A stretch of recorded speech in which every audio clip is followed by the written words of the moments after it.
Alright. Hello everyone, welcome to the Jasu stream for November the 29th. It is still November.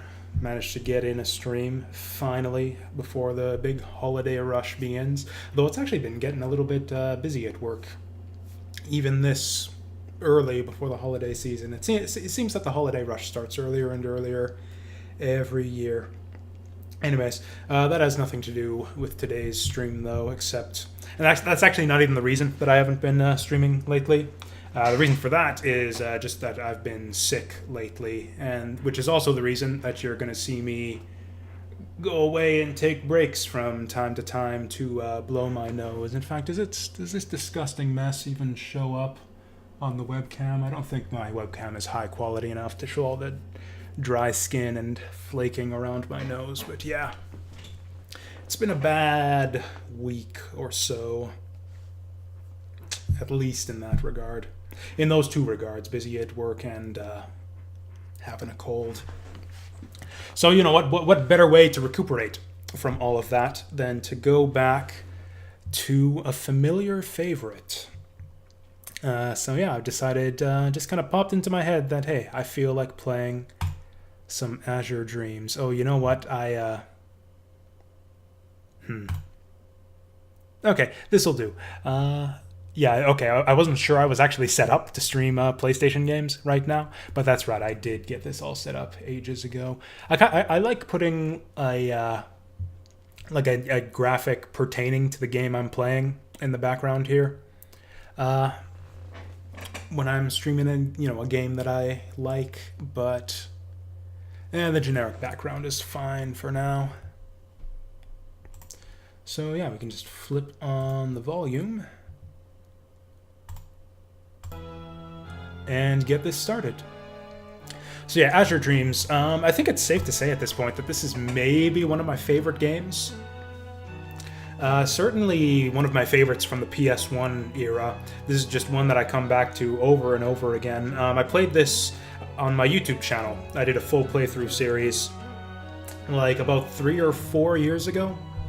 Or you know what, I think it started 4 years ago and ended 3 years ago, because it was kind of a long-running series where I went through and I basically 100%ed the game. And yeah, that's a big, huge thing you can watch over on the YouTube channel. I've also streamed this game here a couple times, right here on Twitch. I think around the same time. I think it was around the same time that I had finished my Azure Dreams YouTube series that I played it here on stream also. So yeah, that was like 2 or 3 years ago. And so it's been a while since I've played this, so I figured, you know, it's time. Yeah, I played it once on YouTube, once or twice on Twitch, and like 20 times before that. And yeah, here's one more. So I've decided that to make things interesting, though, since I have played this game for the internet a few times already, we're going to make it a little bit interesting this time. And we're going to make this a little bit of a challenge run. So what we're going to be doing here is essentially, I forget the name for it, but it's essentially a hardcore run, where we're going to play this true roguelike style, where I'm never going to portal out, I'm not going to use any wind crystals to go back to town, and I'm not going to use my starting familiar. Which means essentially we're going in just buck naked from level 1 every time we go into the tower, and also means we aren't going to be able to escape and, you know, forge up a sword or grind up any monsters or any of the traditional pathways to victory in this game. We're essentially, yeah, going to be playing it pure roguelike style. I did not actually think of a name beforehand. I don't know, did we just go with Ko? Good old original Ko?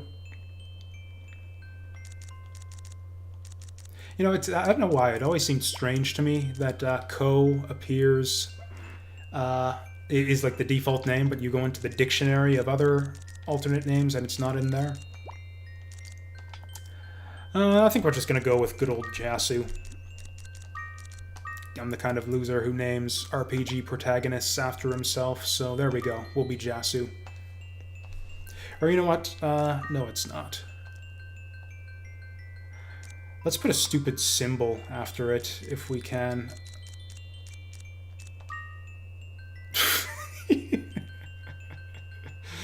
You know, I kind of like that.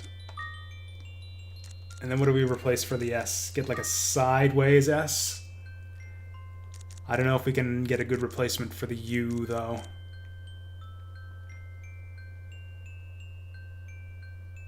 You know what? The U is fine. We can be, yeah, J-A-S-U. That basically says Jasu. I think anyone who sees that will know exactly what I mean. Yeah, we'll just keep the U as a U and go like that. I don't know what it is. I guess my Disgaea playthrough has that corrupting influence where I just want to put dumb symbols into all of my names now.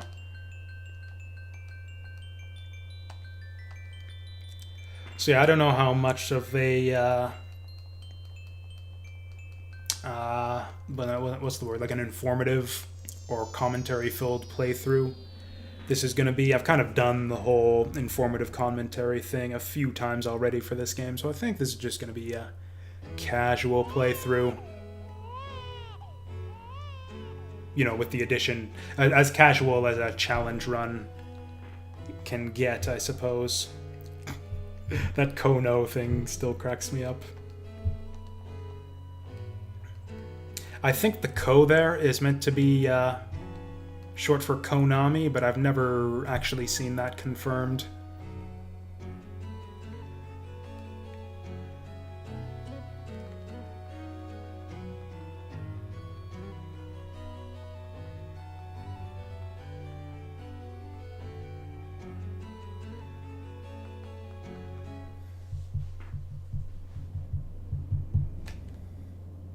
Yeah, we're just gonna skip to the actual gameplay here.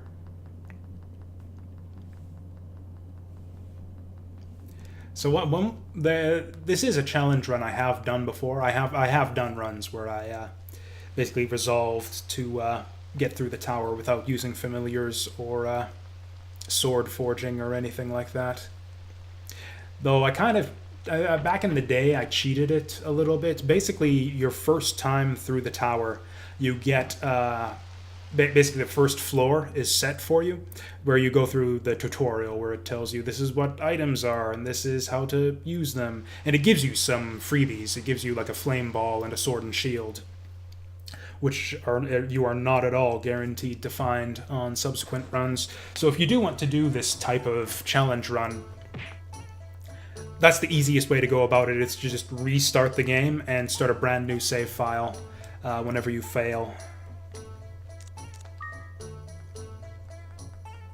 I don't even know that. As much as I was kind of playing up the whole waifu collecting aspect of the game over on the Twitter announcement of the stream, I'm not sure that we're actually going to be going and doing any waifu collecting on this run.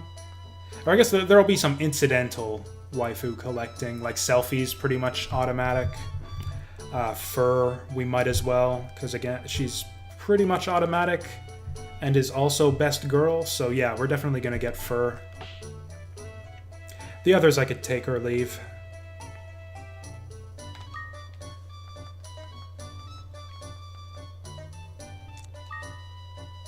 I probably do need him to tell me since, like I said, it's been 2 or 3 years since I played this, but nah, we'll be fine. Even if we die, it'll be fine.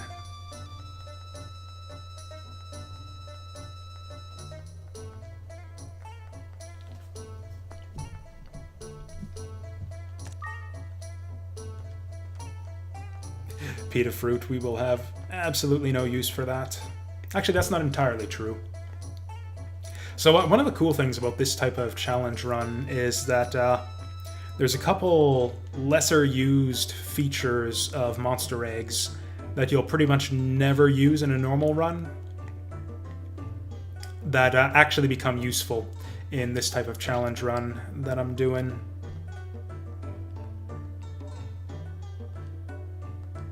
I don't think I'm even going to bother giving this guy a name since we are not going to be using him.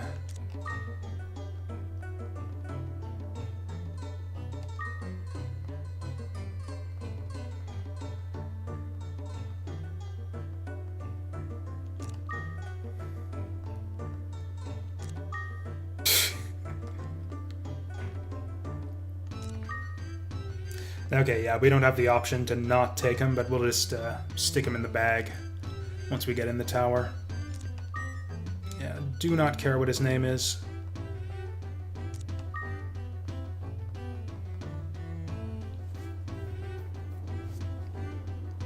Oh yeah, I had a weird, like, sequence of revelations before the stream where I suddenly realized that the full title of this game in Japanese is Other Life, Azure Dreams. They dropped the Other Life bit of the title in the English release, so it's just called Azure Dreams in North America. And I had the weird epiphany before the stream here that the pronunciation of Azure and Other is actually the same in Japanese. It's Aza Life, Azure Dreams, which just like blew my mind when I realized it. And then I realized I've had that realization before. The last time I streamed this game, I actually figured that out. I even checked out the katakana and everything this time, and it actually checks out. So yeah, we can... Oh, that's interesting. So we don't even have the option to get rid of him on this floor, but we can tell him to fuck off.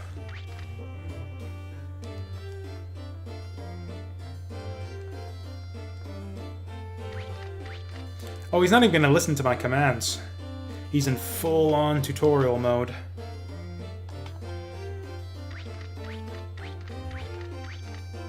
Oh, well, at least he's not going to interfere with combat or anything. So yeah, this is what I was talking about, where you get a whole... this first floor for your first run of a new save file is always fixed. Same layout, same items, and everything.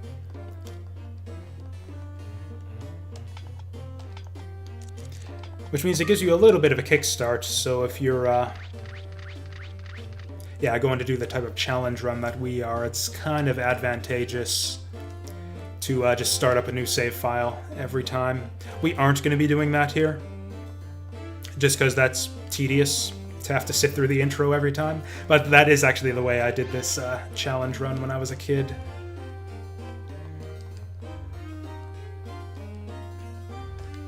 I should actually probably pay attention to what he's saying here. Oh, you know what? I actually do like the compact interface.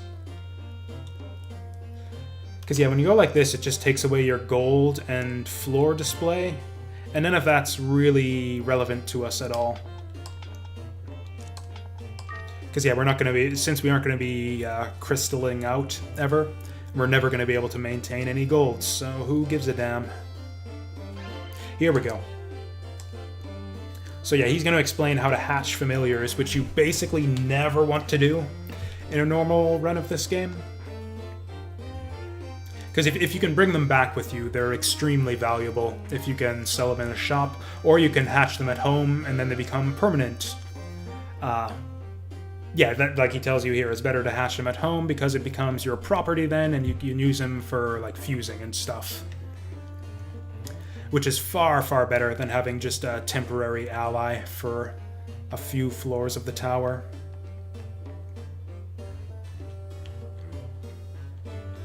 So yeah, both of those things. Oh yeah, I don't think he actually explained here, but if you throw an egg at a monster, I believe it'll do like kind of a special attack on them, almost like a summon type deal. I think I'm actually going to try it out with this egg right here. But yeah, it's so much better and more valuable to take eggs home with you that you pretty much never use either of those features in a standard run of the game. Which is what makes part of what makes this challenge run a bit more interesting. Opens up some options for what to do with your eggs. Excuse you. I gave you very specific instructions. Okay, oh wow, so even if you change his command there, he switches it back to give you the monster fighting tutorial. What a jackass.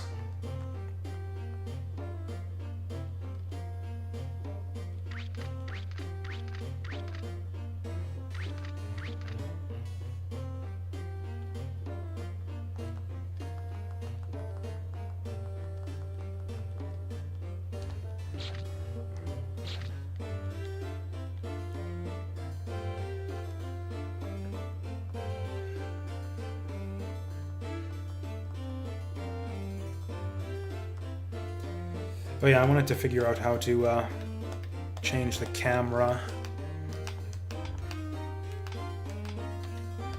Okay, there's our camera controls. This is the other big benefit of a first-time tower run, is that you actually get a second floor. Because yeah, in a standard run, basically every run after this, you're going to have an encounter with your rival, Gosh, on the second floor. You son of a bitch!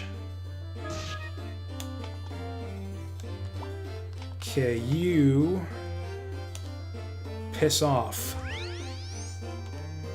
Oh, that actually takes a turn, shit. Ooh, we got an iron sword.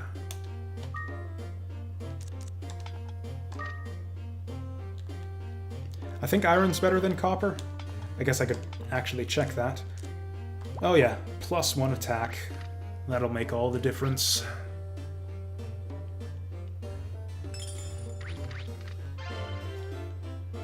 So yeah, your character's levels actually become pretty important in a monsterless run. Oh, I forgot to heal after that last fight. We could die here. Nah, we're fine. This is actually kind of a good place to camp out since we got the high ground here. Oh dear. Double trolls. Actually, you know what? Let's maybe fuck around with this a little bit. Let's try this out.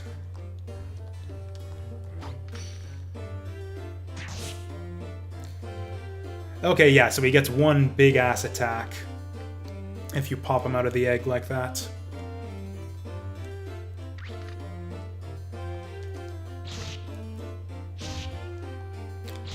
So it's kind of another sort of panic button for you, where you can basically dispatch a monster by breaking an egg. At least if you have a type advantage. You wouldn't normally think that a weak-ass Palunpa monster would be able to do that damage, but it's mainly because he's a water type and Troll is fire.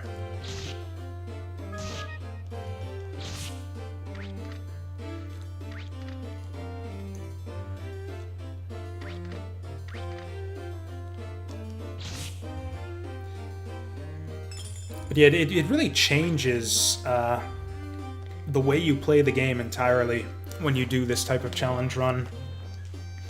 Because yeah, standard run of the game, you're mainly focused on building wealth and sort of getting as much valuable treasure out of every tower run that you can. So you're looking for things that'll carry forward for you. Like you're looking for a sword you can build up, you're looking to collect sands, you're looking to collect monster eggs, and any type of valuable item that's going to sell for a bunch of money. You'll also, I guess, collect sort of survival items, like really strong survival items, like Acid Ball. And then you'll basically put them in the vault and save them for that one final run where you decide you're going to go for the win. Again, just generally building up wealth for that one big run where you actually decide you're going to go for the finish. Now, since we're basically going for the finish on every run, and don't even have the option to build wealth on this kind of challenge run, it drastically changes the way that we play the game, where we're basically scouring every floor for whatever survival items we can. New swords, new shields,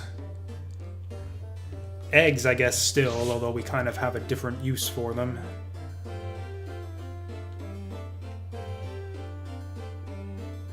And also of unique importance to the challenge run is levels. Normally you only care about your familiar levels, which persist from one run to the next. And yeah, beyond a certain point you don't really care anymore about your main character's level, since obviously it goes away at the end of every run anyways. Like, he gets most of his usefulness off of whatever levels you put into, or whatever forging you put into his sword and shield.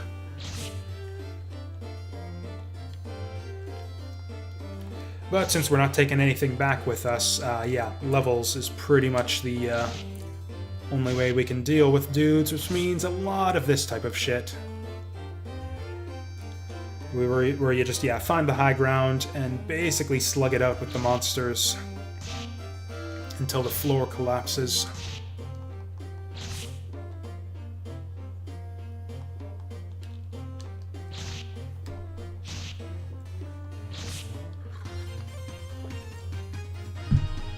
And you see we're already getting pretty powerful.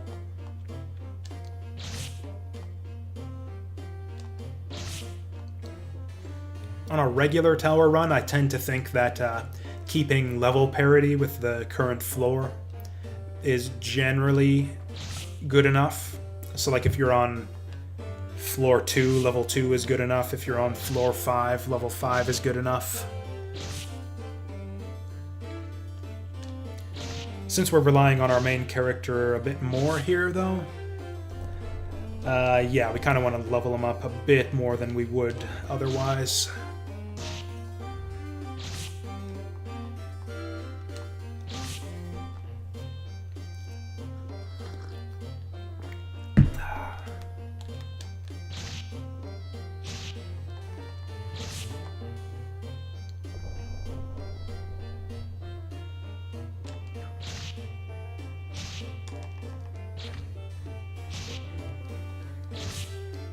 Now that I think of it, I don't know if you lose your money if you die in the tower or not. I think you do. I guess we'll find out. Oh, there we go.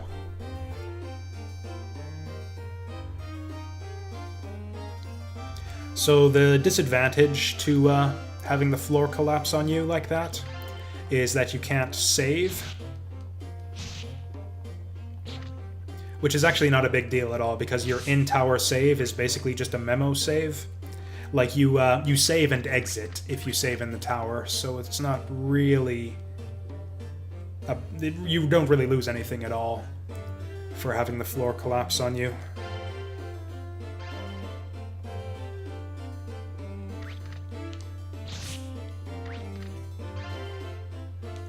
Ooh.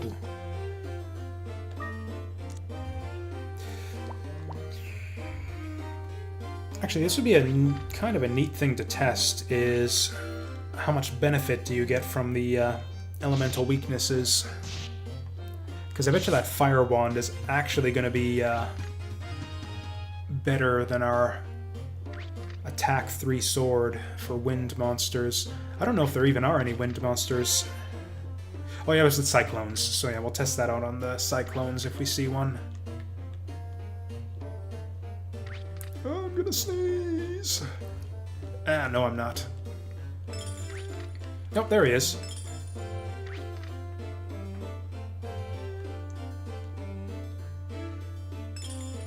Ah, we lost him. Whatever, we know they're around here somewhere now.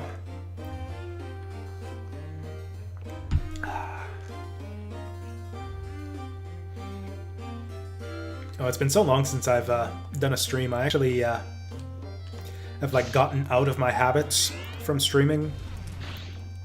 So I made the wrong type of tea for starters. which is just no good. I made my evening tea rather than my afternoon tea, because it's been so long since I've actually been up and active in the afternoon. So yeah, this is my evening tea right here. Okay, let's try this out. Well, that doesn't even cost a turn to make the switch there. 8 points of damage.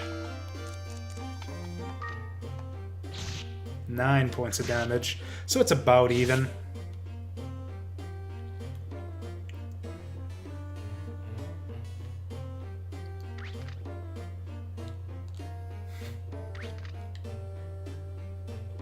That was lucky.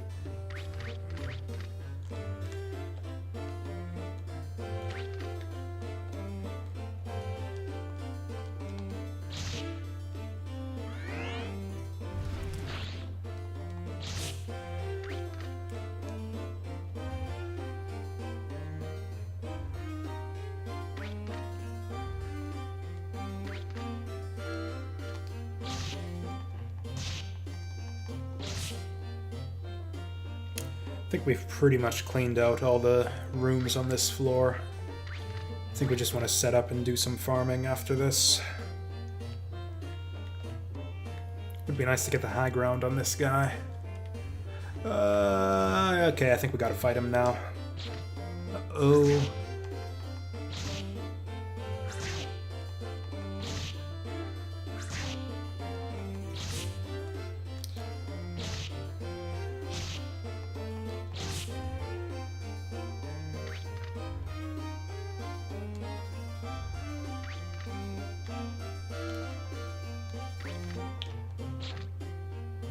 Frickin' misses.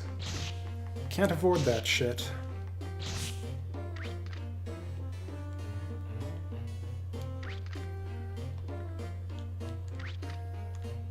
Oops. The hell are you still doing here? These guys are like floor 1 enemies.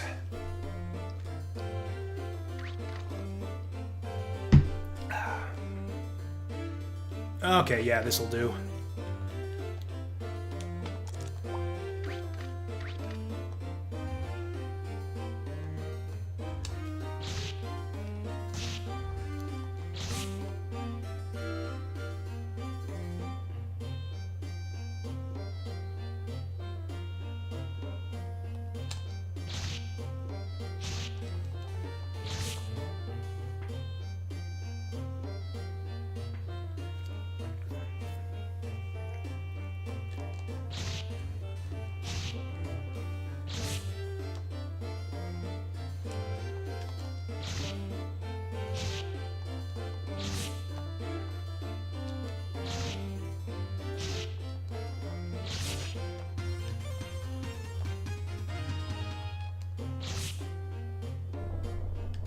Oh, there we go.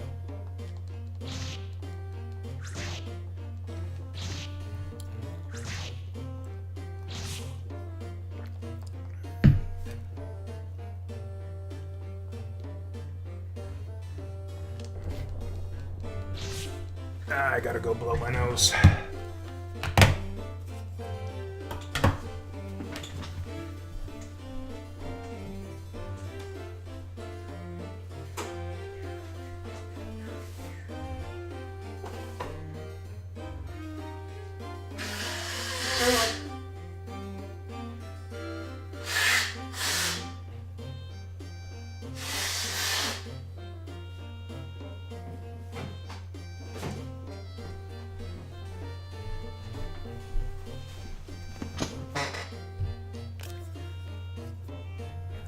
Yeah, so like I said, we kind of got a jump start from that fixed first floor, and the fact that we don't get a Gosh encounter on the second floor, which means that technically this first run is actually our best shot at winning the game right here.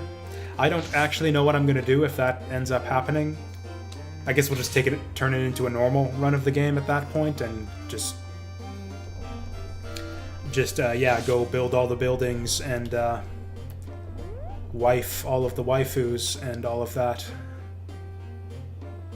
I'd say it's really unlikely that that's going to happen. Just because this game actually becomes really difficult if you go for a kind of a hardcore run like we're doing. The game isn't designed around really being able to finish it like this. They expect you to, you know, collect some monsters and fuse and farm them up and all of that in order to beat the game.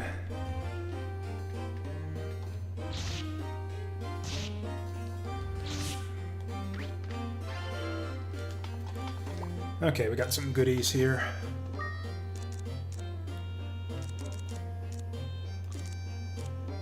Ooh, that is pretty nice.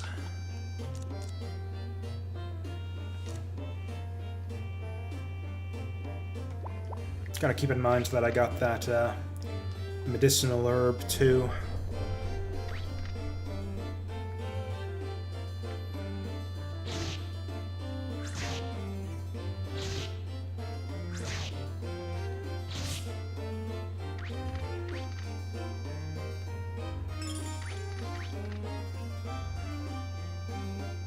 I actually don't think this water shield is doing much for us. Or I guess wind is strong against water, so maybe it's just against these guys that it's not helping us. I mean, we're taking 1 point fewer damage than before, so... Jesus, these fucking guys.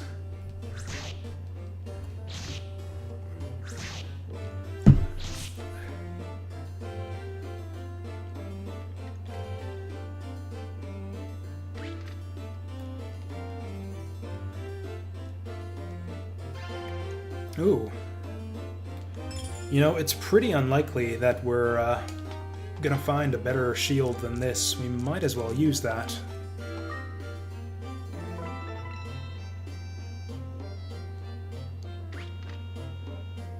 Also, I like how the sand is blue and our shield is blue, so they kind of fit together like that.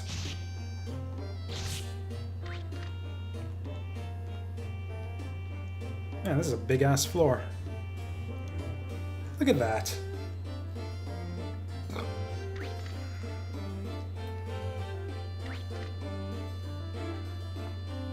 Big-ass floors are actually good for us, because it basically just means more opportunities for treasure.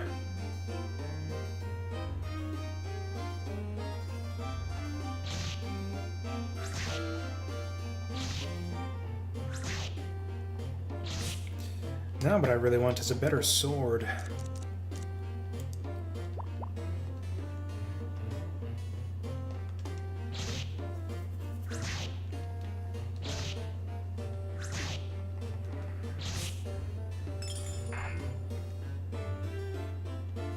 Oh no, not my magic.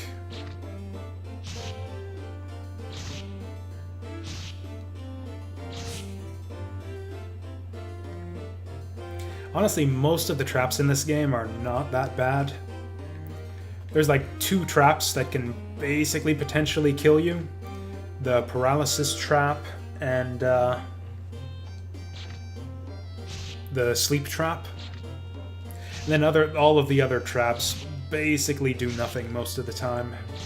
The go up trap is pretty annoying also, I guess.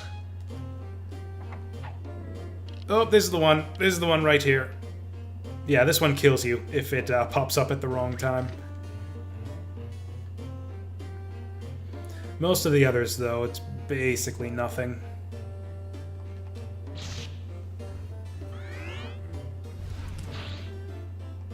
Oh shit, I'm fireproof.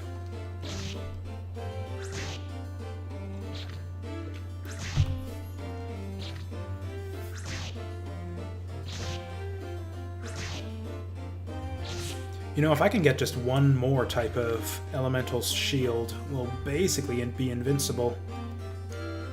Just swap to whatever element we need for the enemy. That's kind of the way it works when you're playing the game with monsters, too. You really only need two types of monsters to guarantee that you don't have any weaknesses. Because, yeah, you don't necessarily need to take advantage of the of like of the weaknesses all the time. Like you don't necessarily have to always have the advantage in combat, but you don't ever want to have a disadvantage. Like if we're both the same elemental type, that's fine. If I've got a better elemental type, that's even better. But you don't ever want to lose the elemental rock paper scissors. And just having access to 2 elements is enough to guarantee that. Oh my. Oh, we got balloons now. Oh, shit. Okay. We need to... Oh, boy. There we go. Single file, please. These are all fire monsters, actually, so we should be fine here.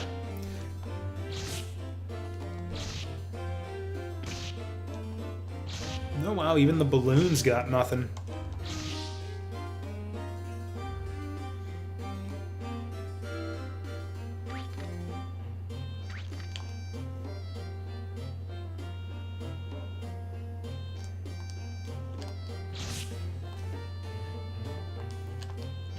But yeah, these early floors of the tower are pretty much always easy. So once you get to like about floor like the 10 to 15 range, where even leveling up, you're going to start having some problems. The monsters just do too much damage. You can't really fight them normally. Basically, once you start seeing griffins, it's like you can beat a griffin in a one-on-one fight if you've been leveling up so far, but you can't beat 2 in a row. It's like you fight a griffin and you need... and that's like half your health gone, and you need like 30 turns to heal back up.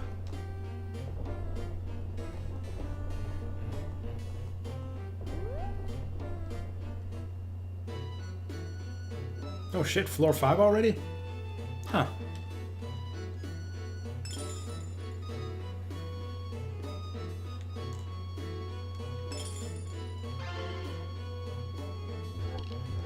Oh.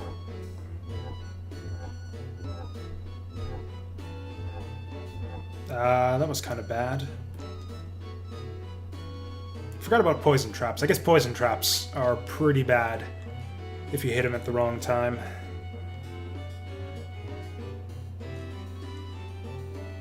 Once you get a new familiar, the healing one, it's not really a thing, because it can just heal you, and then you don't take any damage. This is kind of bad.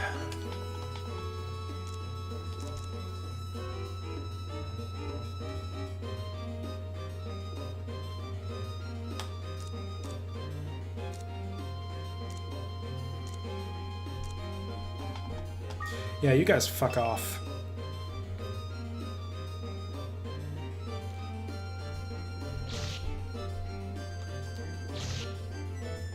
Oops.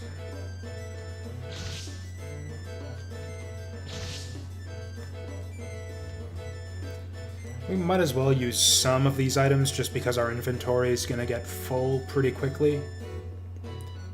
So if we have an opportunity to productively use an item, we might as well take it.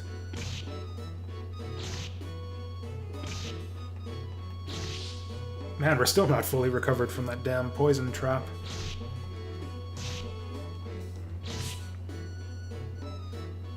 Oops.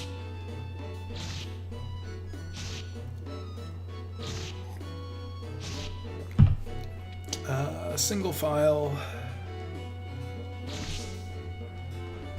I guess it didn't matter.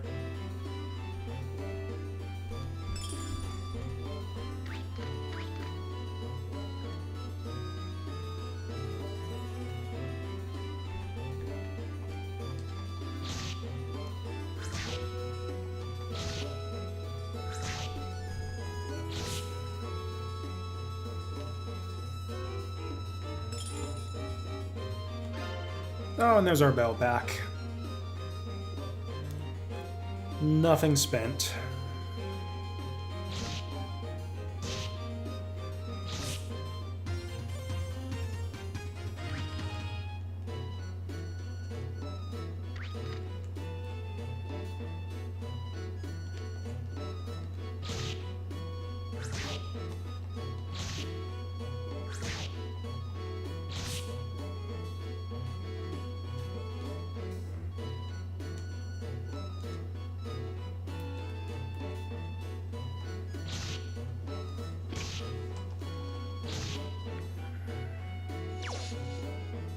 See ya.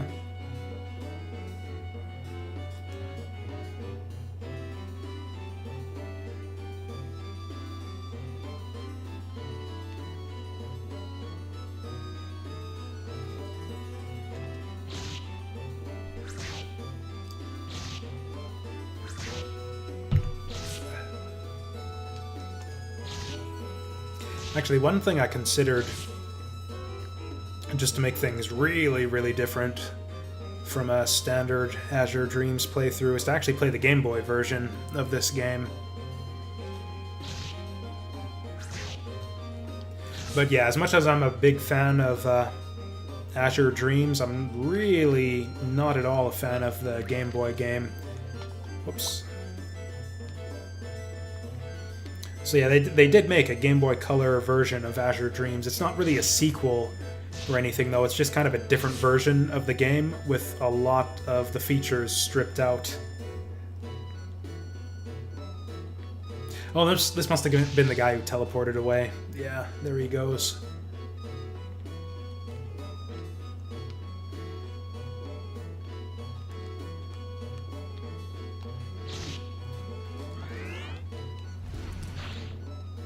Yeah, the thing about the Game Boy game is it's got, like, battle transitions, where it's like, you know, RPG combat, where you transition into a combat scene and you, like, go back and forth fighting each other. Which wastes a lot of time compared to the just on-map, you know, hitting monsters back and forth in this game. They also stripped out, like, the whole town building aspect and the waifu collecting aspect. They basically just stripped down the whole game into just monster... I think even the monster raising got scaled back. Like, I don't think fusion is a thing anymore. Although, I don't know, I didn't play the game far enough to see whether or not fusion was a thing, I guess. But yeah, it's just kind of, yeah, another version of the game with a lot of the good stuff sucked out of it. Although the graphics aren't actually half bad. I don't mind the graphics. I'm actually not a huge fan of, like, the sort of... I forget the name of this style, but where it's basically sprites that are based on 3D renders. It's like a lot of Super Nintendo... Like the Donkey Kong Country games on Super Nintendo did kind of the same thing, where it's like sprites that are captured based on 3D renders.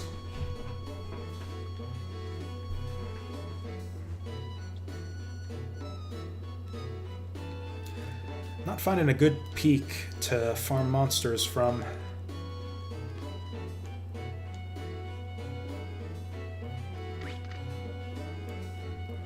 I guess this little... Oh, this bit right here. Yeah, this'll do.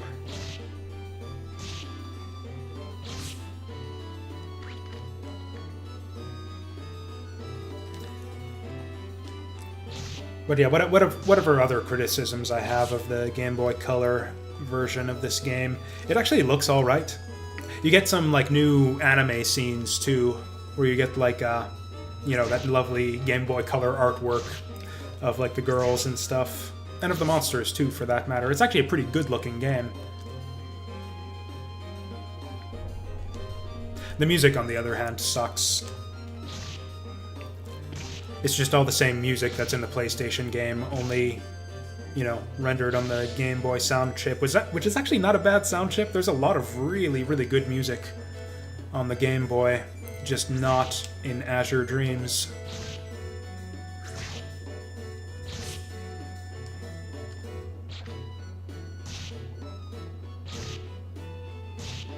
Kind of the opposite of how I usually see Game Boy games. In my opinion, most Game Boy games look kind of shitty. There are some good ones out there, like that kind of, you know, simplistic, minimalistic, kind of 8-bit aesthetic. You see a lot of modern indie games try to kind of emulate it and do a pretty good job. But in general, I think that most Game Boy games tended to look kind of ugly. But they tended to have really good music, though. Like, yeah, Game Boy music is some of the best chip tunes that you can find out there.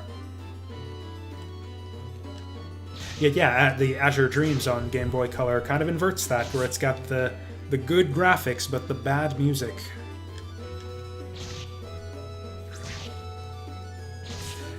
I don't know, maybe I'll play it on stream sometime just to show it off, but yeah, it's bad. It's not worth doing a full playthrough, that's for sure.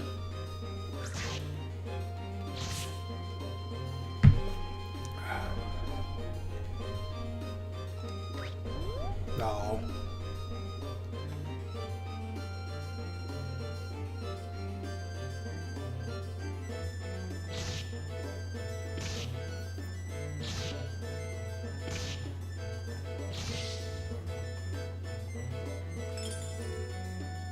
Yeah, it's been a while since we found anything really exciting just kind of lying around on the floor. We actually really lucked out on the early floors. It's not... I mean, okay, I guess... Actually, yeah, we aren't even using our starting sword and shield anymore. Actually found some good stuff right on the first couple floors of the dungeon. These guys I don't think are liftable. So yeah, we'll just fight them on flat ground, I guess.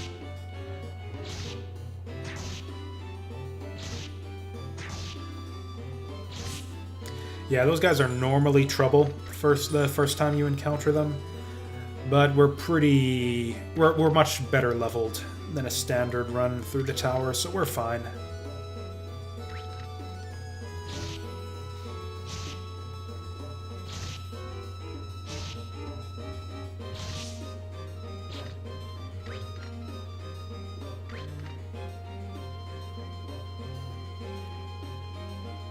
Actually, I know how to get him back here. Oh, that got him. Oh, and that destroyed my wand. I didn't think that normally destroyed your items when you throw them like that. I wonder if it's just because I killed him, or if it's because it was a wand. Or maybe I'm just forgetting how throwing items works.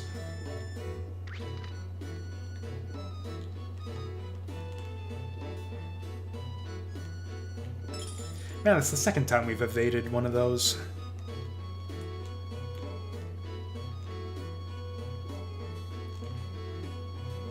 Oh, hello. Okay, this is some good stuff. So I could try on some of these other iron swords, looking for the +1, but it's much more likely that we're gonna find a cursed one.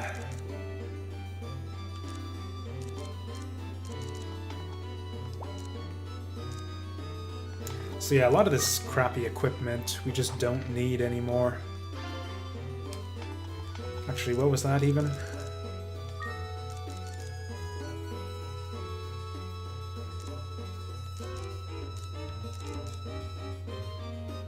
Oh yeah, this is kind of useless too. Ooh, that is kind of useful. We're not allowed to use that on... That is like basically... Like half the challenge right here is, yeah. But basically, yeah, to do a hardcore Azure Dreams run, like we're doing, there's basically 2 rules to the run, 2 restrictions. You aren't allowed to use wind crystals, and you aren't allowed to use your starting familiar. That's basically it. That's enough to guarantee that you can't ever build any sort of wealth over from run to run. Decurse might actually be alright.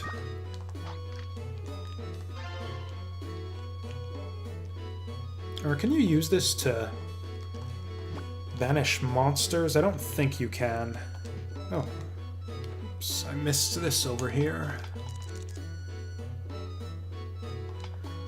That's kind of useless. Yay, I got my attacking power back. It's going to be like 20 floors by the time we find a monster that can reduce our attacking power, so yeah, that was going to be useless anyways.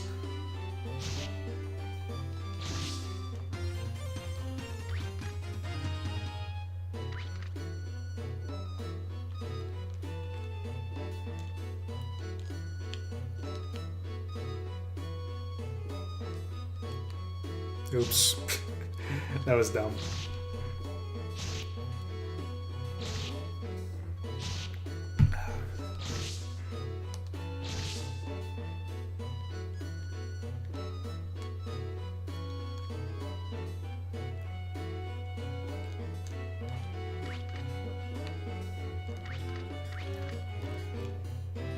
You know, listening to it now, as much as I was complaining about the music in the Game Boy version of Azure Dreams just now, honestly, the music in this game isn't exactly amazing either. There's some really, really good tunes, but the tower variants, like the variants of the tower theme, don't really get super good until much, much later, in my opinion. Like, the top 10 floors have really good music, but the rest of the tower themes are just kind of blah. Especially these early ones. Or I guess part of that is just that you hear these early ones so often. Like, yeah, you're gonna hear this tower variant like 50 times by the time you're done in the course of a normal playthrough. Whereas you might only get to hear those topmost tower themes like once or twice.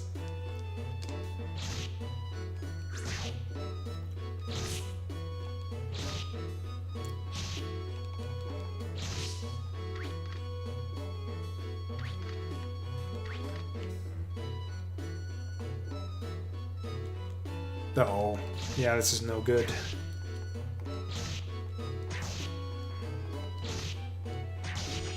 Oh my. Yeah, monsters can easily get up here with me. How are we gonna do this?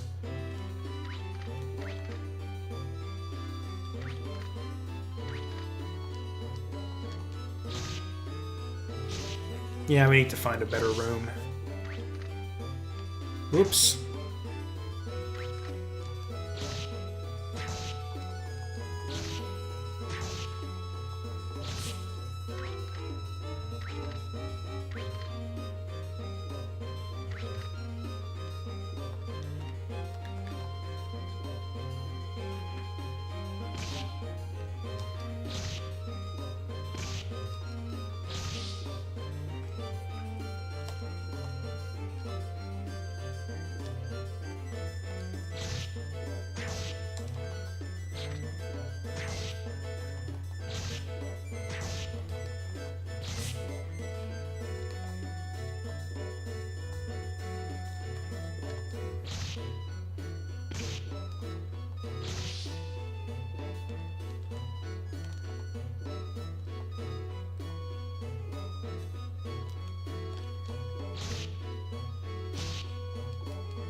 Well, I think we're done here. Oh, no, we're not.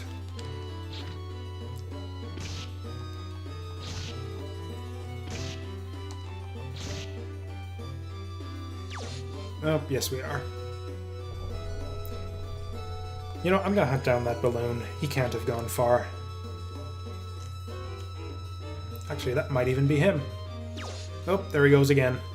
Actually, that probably was the same one, because, yeah, I don't think he'd have run away unless he was on low HP already. Hey there, Saturn Meteor. Oh, happy birthday, I guess, such as it is.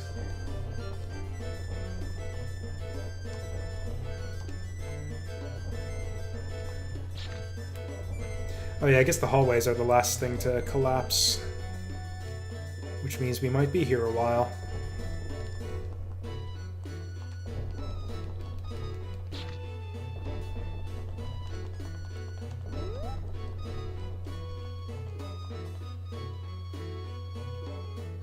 Yeah, to me it's just kind of another day. I stopped doing stuff for my birthday like 10 years ago. So yeah, it's really just another day to me.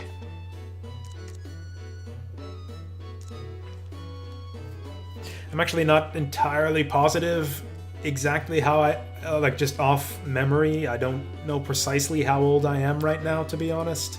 I think I'm 31, but I'd have to do the math to confirm that.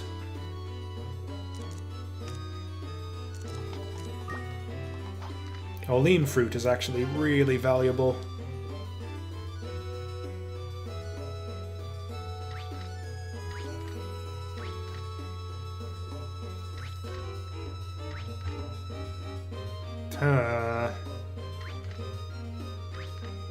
Yeah, I think we can finish this guy before Minova catches up. There he goes.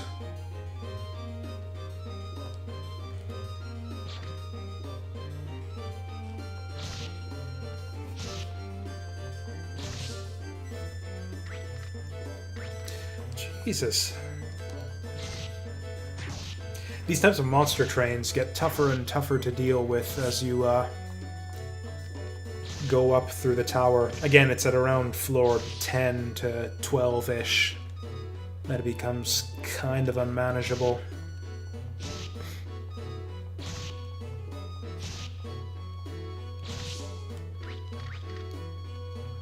We're handling the lower floors pretty alright, though.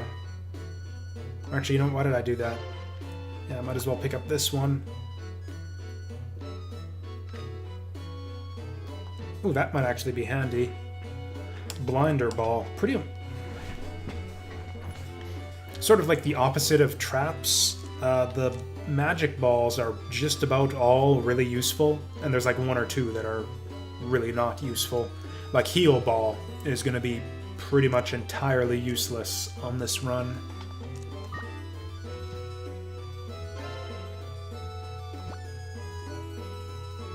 Oh, you know what? That's been happening to me lately in Disgaea 5 also. Yeah, it used to be that it just wouldn't show up on stream, but it would show up for me just fine. And now, yeah, it doesn't even play for me anymore. I just get a black screen with the music. So yeah, I don't know what happened with that.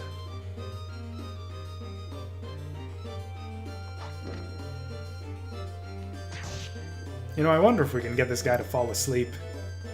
Just by running away from him. We gotta fight him.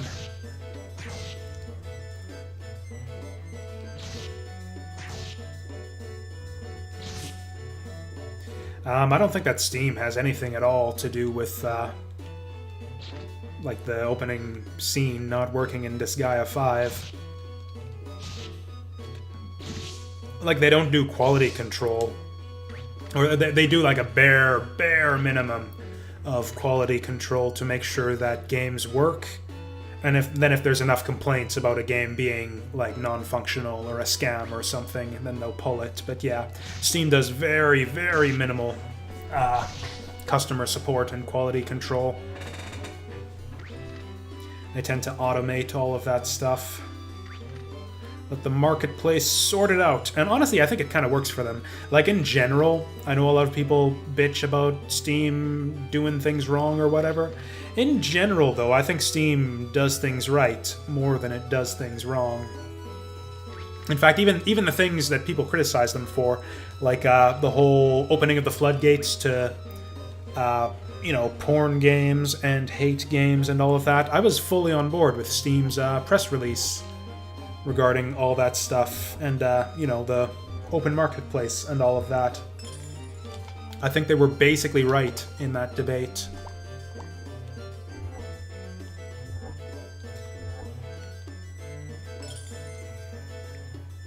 What else was there? There was the content curation debate. There's... ooh, white sand. I could save that for a better ball, but I should probably just use it now. There's no guarantee that we'll ever find a better ball. And until then, it's just taking up space in the inventory. This is Azure Dreams for the PlayStation, the original PlayStation.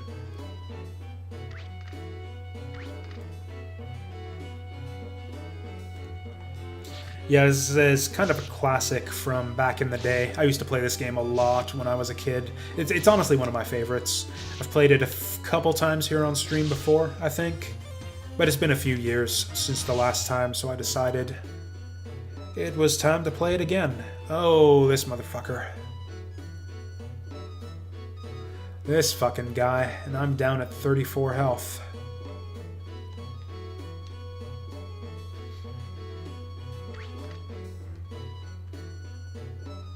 You know, one thing I know from having these guys as pets is that oh dear,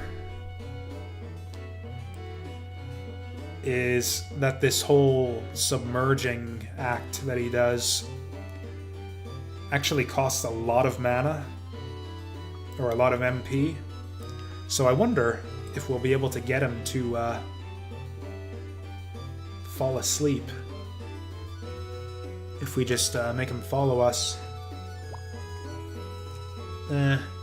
We'll probably just start a monster train if we do that, though, so I should probably just fight him here while I've got the high ground advantage. Ooh, I might come to regret this decision, though.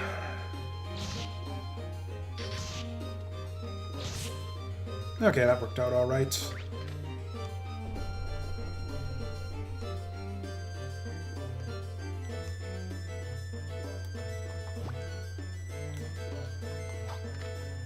Oh, come on.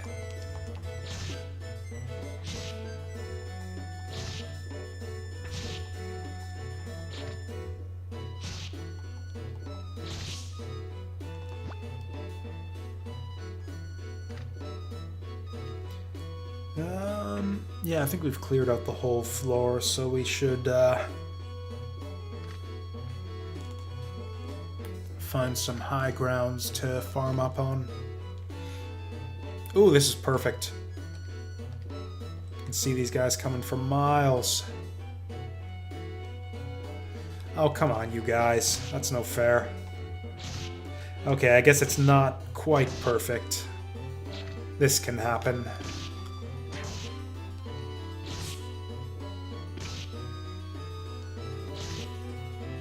Perfect would be like a little platform like this in a doorway where they can only come in single file.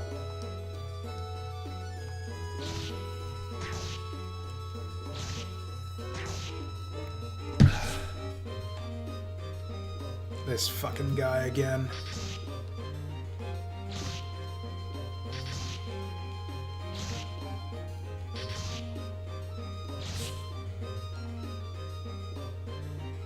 This fucking guy again. Okay, I don't think we can survive like one more of these.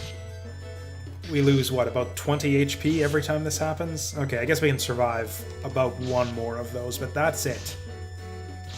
No more after.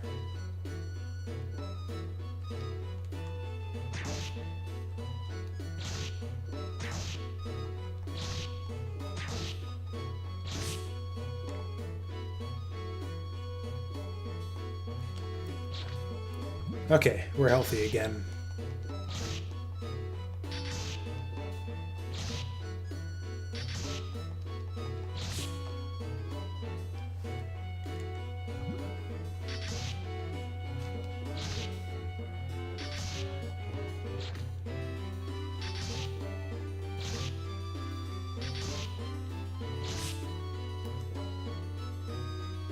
Can't believe we're not getting a level up out of all of these 20 XP U-boats we're taking out.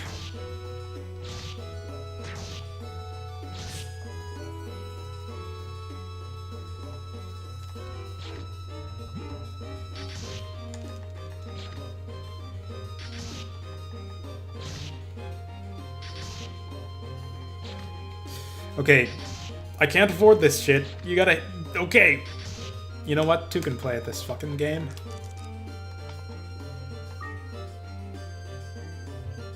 There, now you miss all the time.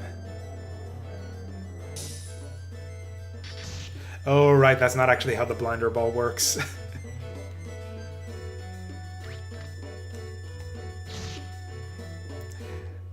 Right, it just makes it so that he doesn't know where he's going. It doesn't make his attacks miss. Okay, so that was kind of a waste of a charge. I don't know, I guess I saved myself a couple hits there. Oh boy, more U-boats. Just what I always wanted. There we go. How do you like it? How do you like it? I like it just fine because I saved myself 5 HP off of that.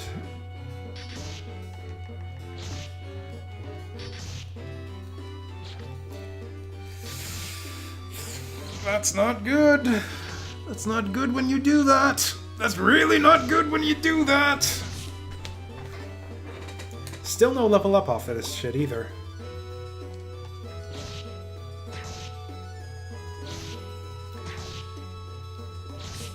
Okay, if they just spawn me in a room full of monsters on this next floor, we might be just fucked. Like, game over, man.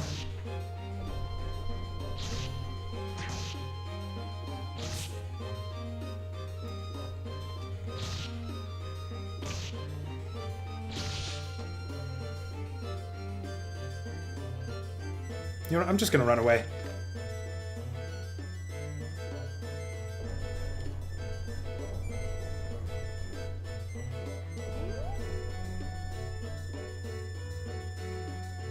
No sense starting the next floor with half of our health gone. There we go.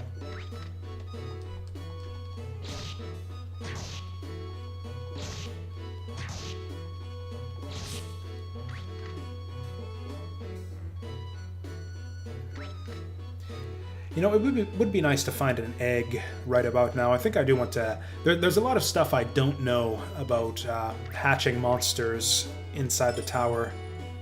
Because again, like I kind of mentioned earlier, I don't really ever do it in the course of a normal run.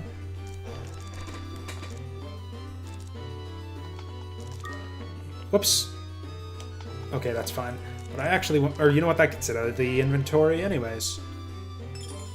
What I really wanted to do was to hold on to it and throw it at a monster, but I guess that works too, to get it out of the inventory.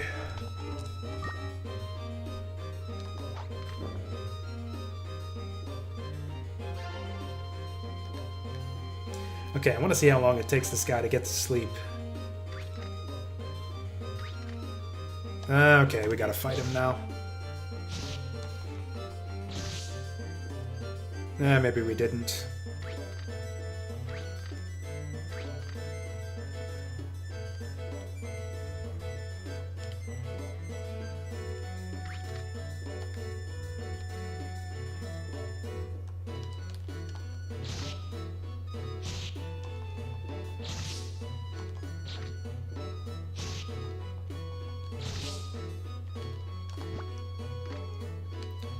I still haven't found any swords better than iron.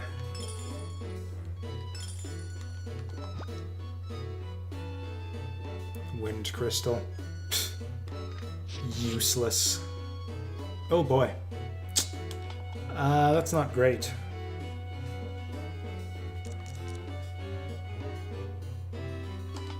Yeah, I don't think we've leveled it up. Yeah, I don't think we have enough levels to deal with those guys efficiently, so yeah. Just gonna make with the magic for now. This fucking guy. I was all ready to throw that thing at the next monster we come across, and it turns out that the next monster we come across is one of these fuckers. I really can't afford to be taking these guys on flat ground.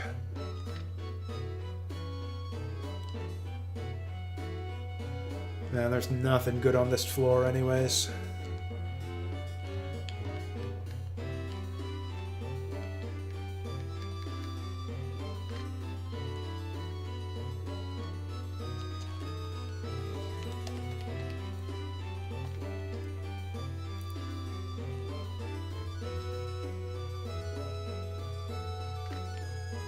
Was that all the rooms? Just rooms on the outside, hallways on the inside? You know what? I'm gonna fight him. Oh wow, that did a fair bit of damage.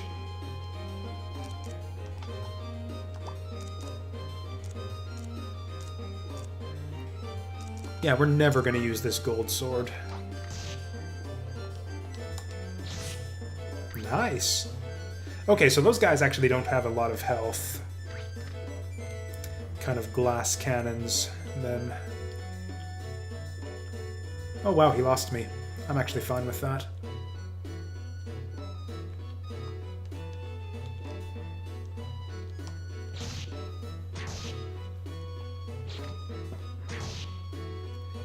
This I am not fine with.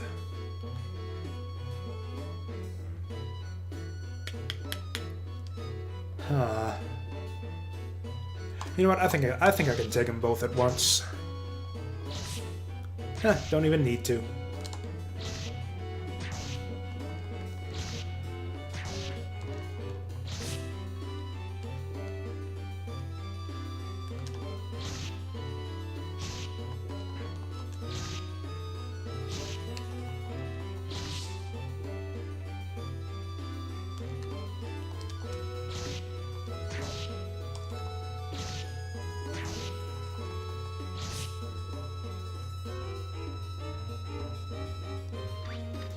You know what? This is a good spot. This is a good spot to farm.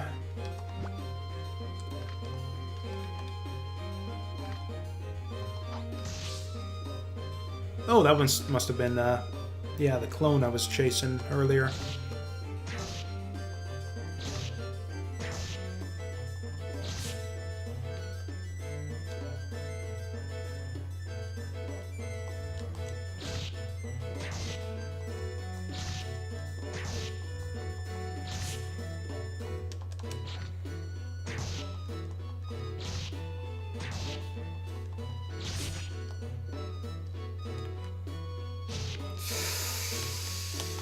This is not good.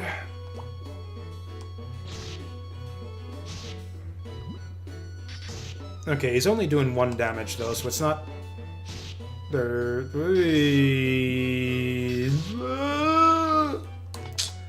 do we do? What do we do? What do we do?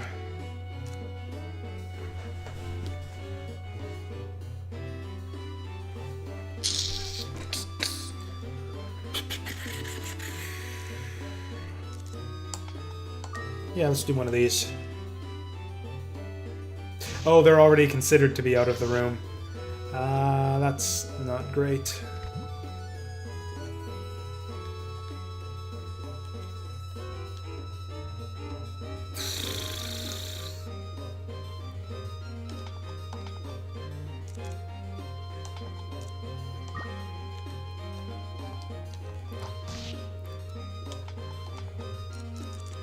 What else can I throw at him?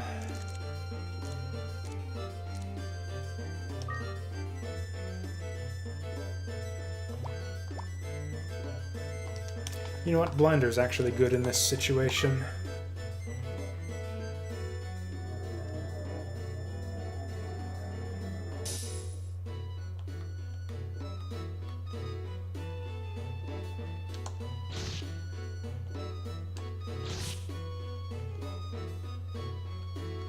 How long does that bell thing last anyways?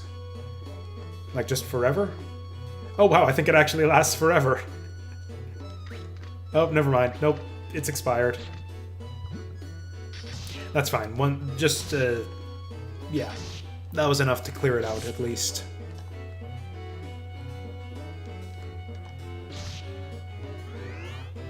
Ah, you piece of shit. Oh, nice.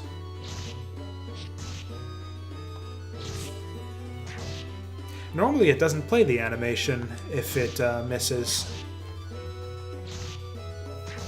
If I'm remembering right, which I'm apparently not.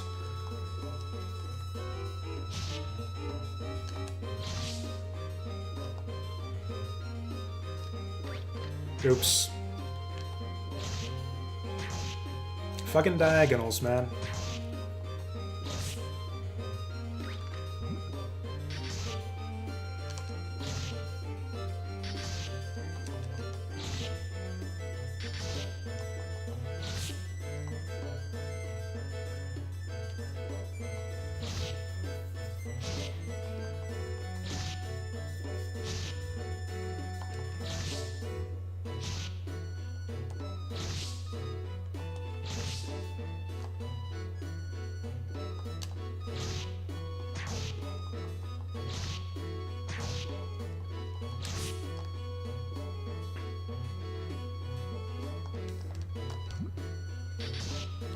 Man, apparently the difficult floors just start way sooner than floor 10.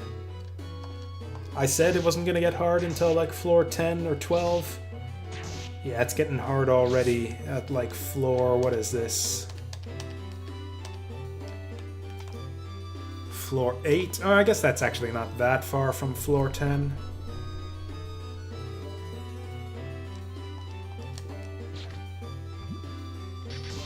I don't know. Frankly, if we can survive to floor 10 at this point, I'll be happy. I actually forget what it was. I think it's floor 12. 12 or 14 or something like that, where you get your there's your first big milestone to get the red collar.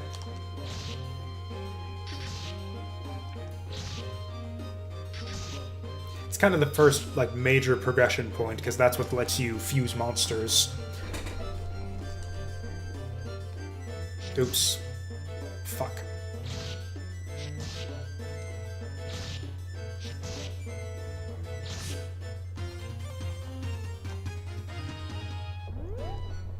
Well. Okay. This room actually looks pretty safe. So I'm just going to take a minute to go blow my nose and start some more tea.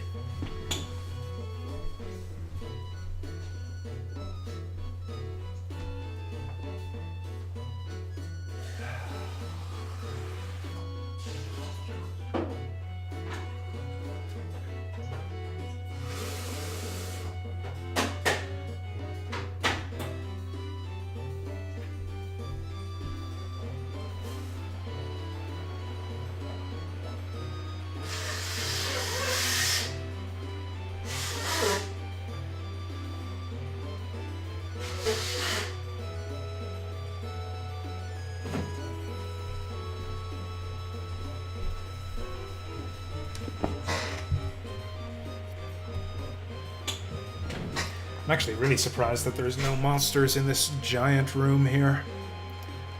Though this does seem to be kind of a hub for this floor, so I think the monsters will be piling in pretty quickly. So let's... Vamos. Oh my. Oh my!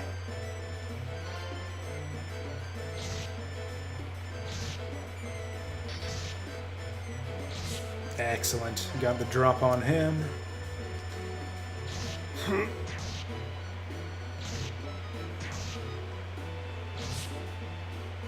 Okay, what other goodies we got?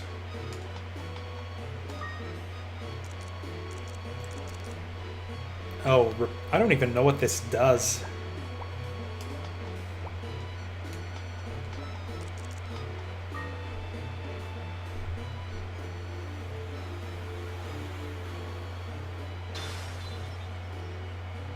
Oh, you know what it is? Because, yeah, there's a shield in this game that reflects magic spells back to enemies.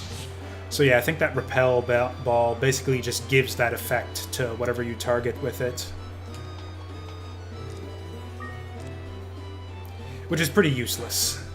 Basically, you can use it on your familiars to protect them from magic, but that's about it. And we don't have any familiars, so, yeah.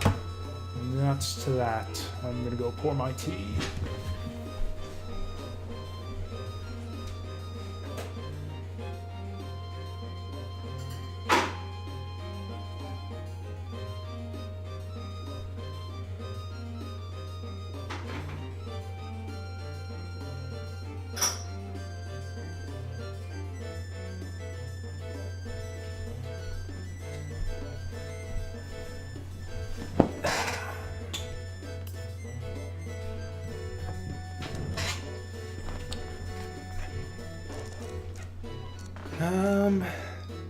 Yeah, Rome is, like, not entirely useless, but pretty close to useless. You know what, Exit Loop is pretty useless. We'll just ditch that. Oh, you know what, I think Trap Scroll is useless, too. Yeah, so this basically just gets... basically re-enables all of the traps for the floor. That is also useless. Royan, Herb... Oh, that was the same one I just got rid of.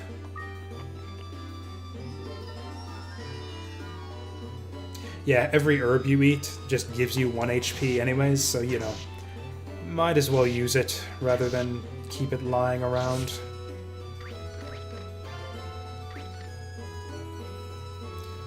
A lot of loops here. Ooh, another white sand. I actually used a charge of my fireball earlier, so I think... yeah, I think we might as well give it another one.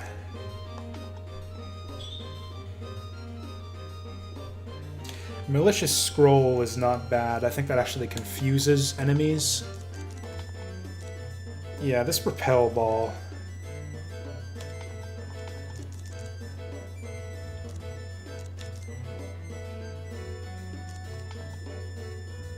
Yeah, I think we'll just use this.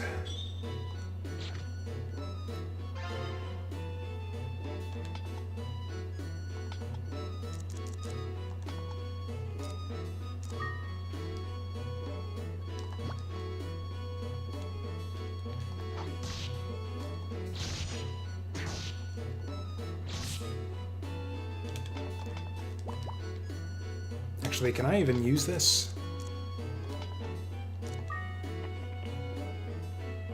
Oh wow, yeah, it actually works. I thought that the big, like, apple fruits only worked on monsters. Oh wow, I'm still angry.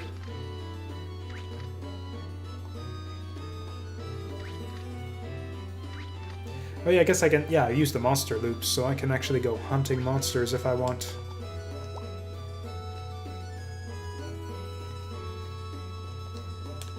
Man, this thing's still on. Although we still didn't get our crit. There it goes.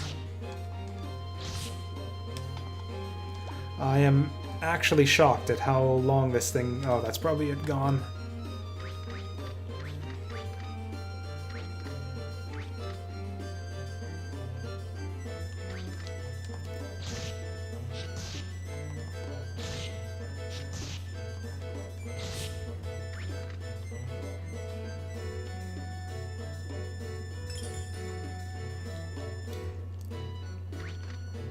You know, if I'm not able to keep my coins either, I might as well be throwing these at monsters too.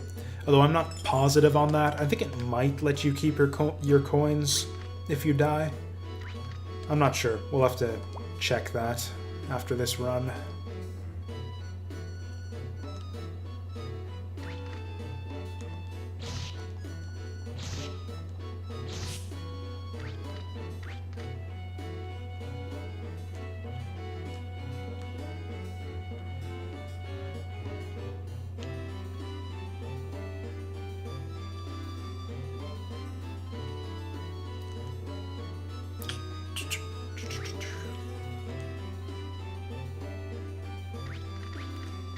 There it is.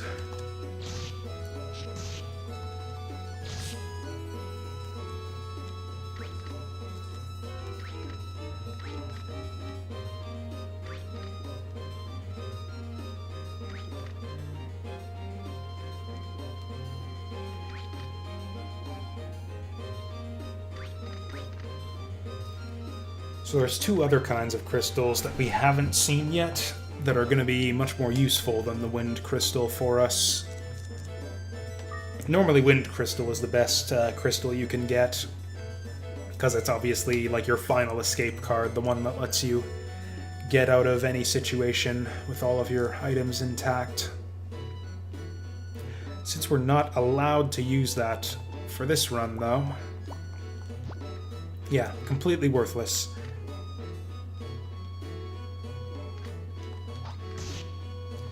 There's also a water crystal, which is basically just a full heal, and a fire crystal, which summons like this salamander that deals a bunch of hits to a bunch of enemies. It basically summons a salamander who hops around on enemies' heads each turn, doing damage for a little while. It's pretty useful, especially if you've got like a big group full of monsters, because it'll actually, like, you know, hit them one after another and stay out for a while. It's good for a long, protracted fight, where you got to deal with one monster after another for a little while. No, this game doesn't really have much of a story, at least in the start. So the full Japanese title was Other Life, Azure Dreams, and it is kind of like a fantasy life simulator type thing, sort of. So the premise is that you are a monster tamer in this little desert town out in the middle of nowhere, or in the middle of a desert, I guess. And the town's claim to fame is that they got this big ass magic tower right in the center that has all these monsters in it. And so one way to make a living in this town is you go into the tower and hunt down these monsters, and collect them, train them, sell them, all of that stuff. And that's basically how our hero makes his living. Now, the hero's dad was kind of a famous monster tamer who eventually met his end in the tower under kind of mysterious circumstances. So kind of, I guess what the closest thing to a plot that the game has is kind of just the mystery of what happened to the main character's father, but you don't really get anything, you don't really find out anything to do with that until much, much later in the game. Until then, it's just basically, go to work. It's basically, like I said, like a fantasy life simulator. Go to work, get money, get women, get respect. That's basically it. That level down actually really sucked. Anyways, I'll be back with my tea in a second.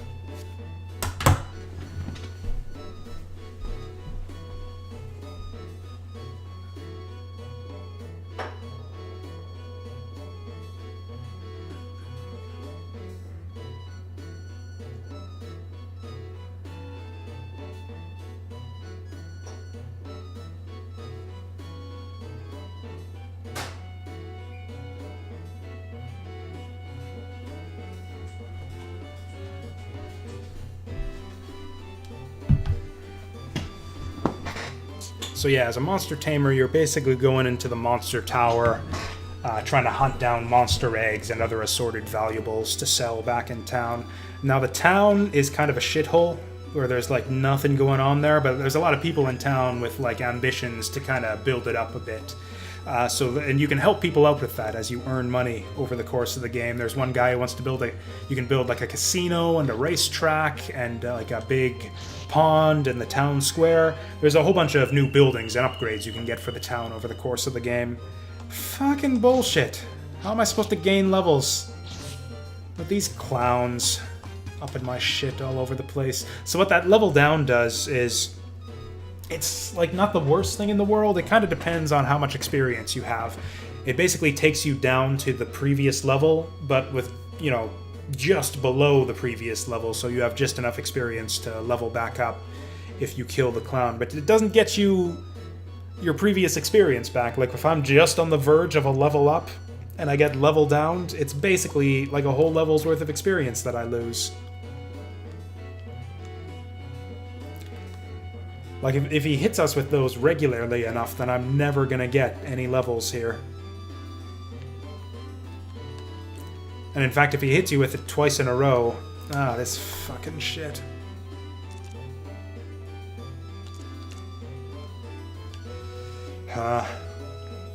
Anyways, but yeah, aspect 1 of the game is, make money, build up the town, earn respect. As you do. Basically like real life. And then the other aspect of the game is you got like all these potential girlfriends you can win over by basically kind of doing various side stories with them, getting stuff for them from the tower, that kind of stuff, eating their food. Yeah, various things you can do to win over these different girlfriends. So that's basically the game in a nutshell. Hunt the monsters, build the buildings, get the women's. Again, just like real life. It is basically, yeah, like the title says, another life. Okay, we need to find some kind of suitable farm. Oh, you know what? That's right, I got the monster loop. I can see where the monsters are and kind of hunt them down.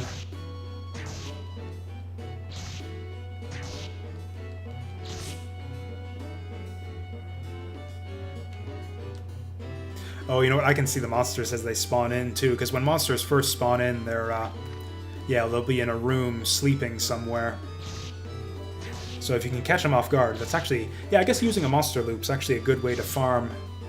You can see where the monsters spawn in and try to catch them before they wake up. But yeah, where the game's actual plot comes in is once you get up to floor... I think it's floor 30, then you find... I think it's like the main character's father's like former sidekick or something, and you find out that he betrayed your father and you've got to go get revenge or something. Pretty traditional. But yeah, that only really pops up in like the last few hours of the game.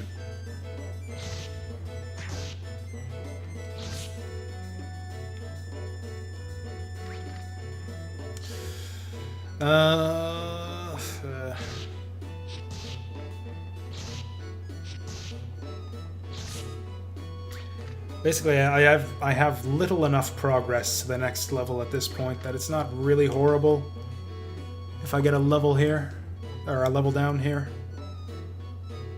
Problem is, if I keep getting leveled down here, then there's no point to me being here. Yeah, this... Like, the whole reason we're hanging out on this floor is to gain levels, and we're not gaining any levels if he keeps fucking doing this.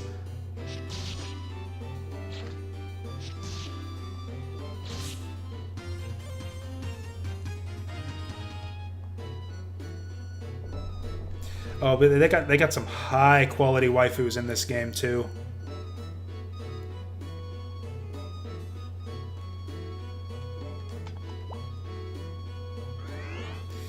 Oh fuck, I lose this level forever if I don't kill this guy before the okay, thank God. Then they do this shit. Yeah, if they cast this shit twice in a row, then you actually just lose a full level. Yeah, I'm gaining basically nothing by hanging around here.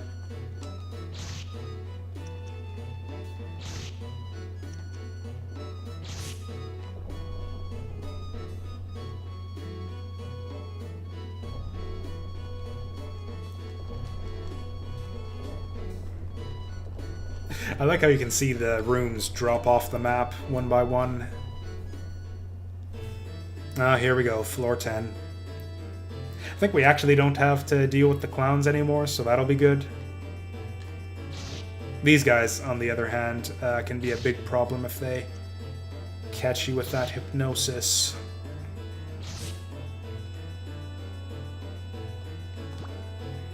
Still stuck on the iron sword. That's the biggest thing holding us back right now, I think.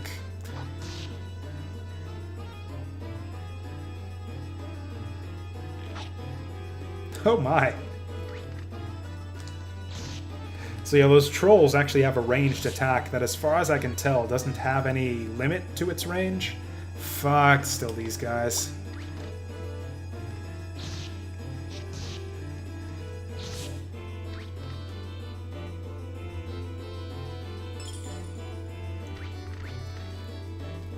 So yeah, the troll crossbow is, yeah, pretty bad news. On the other hand, they're actually really stupid with it, so if you line it up correctly, you can get them to hit their allies, which is, fun. You know what, yeah, let's just use this.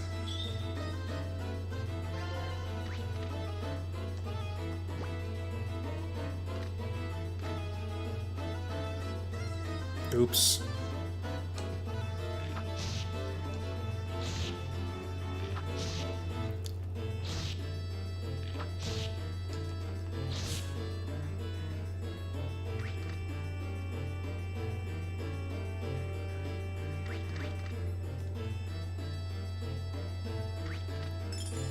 So the main use for those seeds is to feed them to your familiars, to give them a different elemental type, to just kind of line things up differently, or to line them up to your advantage. One thing you can do, though, even in like a solo run like this, where you don't have a familiar, is use the seeds on the enemies to change their elemental affinities to line up better with any elemental like swords or shields that you have.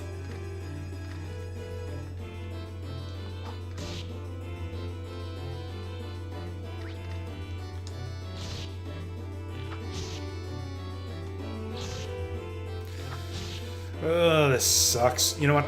I got fireballs for days. We're just gonna fireball this guy.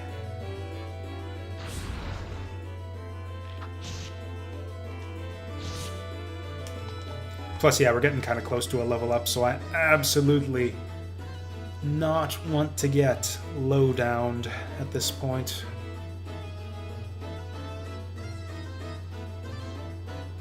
Oh wow, this is another big floor.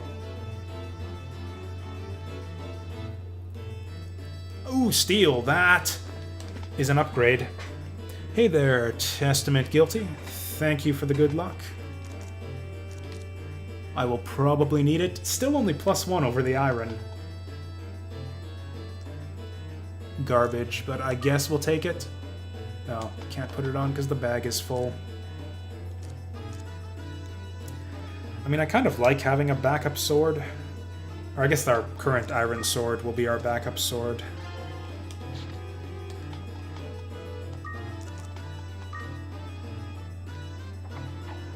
Boo.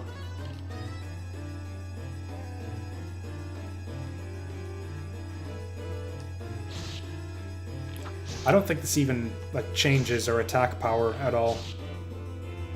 I don't know exactly what the formula is that they use for damage in this game, but I think it's something like 1 point of attack equals 1 point of damage.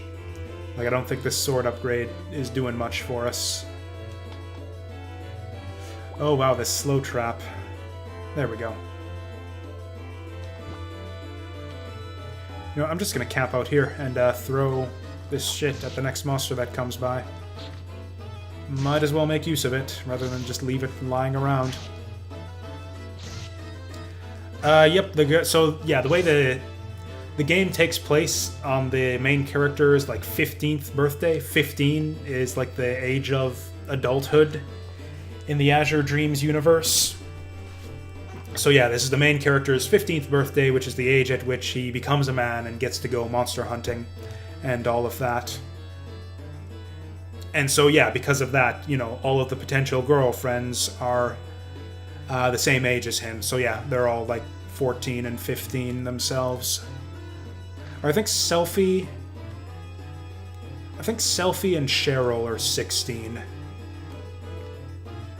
Because back when I first played this game, like, you know, it's a bit skeevy, you know, for like adult males to be, you know, playing like a, you know, 14, 15-year-old waifu game at this point. However, back when I played this game, when I first played it, I would have been like 14 years old. So yeah, not creepy in the least, at least back in those days. But yeah, I remember back in the day, I had a big crush on Selfie. And yeah, I considered her like, you know, kind of older and more sophisticated because she was like 16. Which is old and sophisticated for a 14-year-old.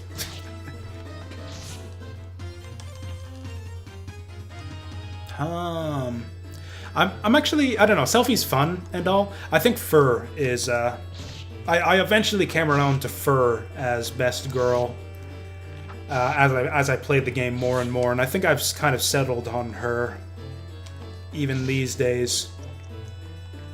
She definitely has the best personality, I would say. Like, she's the only one with anything approaching, like, a sense of humor. And it's a good sense of humor. She's really fun to talk to, compared to pretty much all the other girls in the game.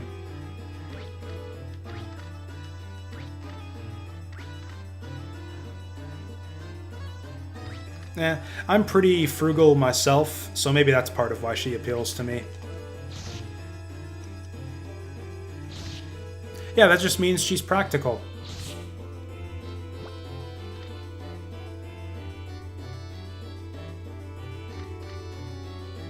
I think, or is that true? Is she the only? No, Patty works for a living too. I think it's her and Patty are the only two who actually work for a living. Whereas, yeah, Cheryl is basically just a sick girl in bed. Or I guess she becomes like a nurse or something, depending on how you resolve her. Or I guess she ends up working for a living either way, regardless of how you resolve her little storyline. She either... Okay. Sure, I'll fall for it. Yeah, she either becomes a nurse or she ends up selling protagonist dolls for a living.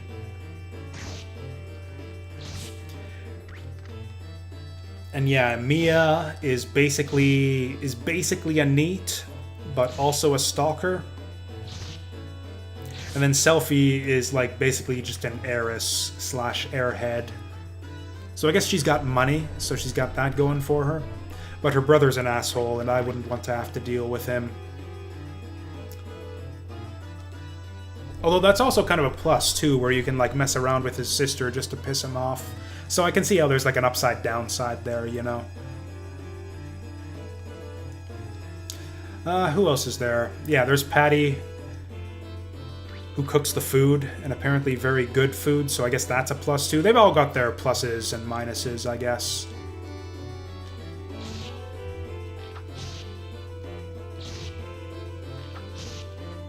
Yeah, Selfie's got a really cool hat.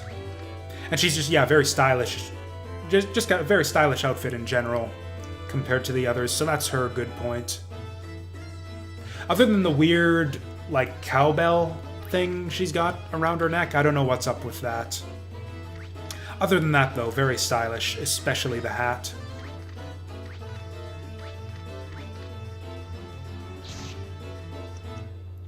She actually reminds me of I think it's the Salome Witch from Castlevania Symphony of the Night.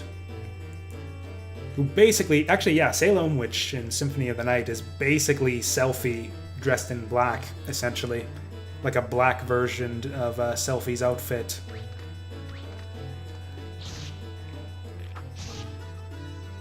I think it is, actually. I think it's the same design as the,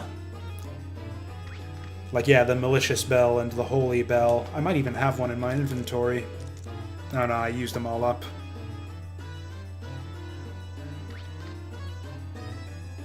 Oh yeah, I forgot about Vivian. I often forget about Vivian. Just because she's kind of the last one that you meet. Like, you don't... The others, you can at least meet them before you can even progress their little storylines. But Vivian, you don't even meet until you get to, like, floor, like, 25 or something. It's pretty deep into the game by the time you meet her. Let's find a good vantage point to camp out on. Actually, this works, because we can just, yeah, backtrack from whatever direction they come in.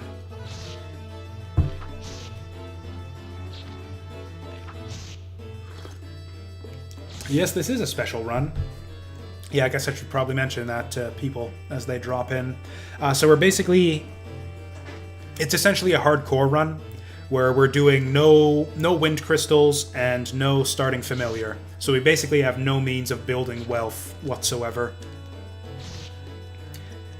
Every single run is going to be to the death.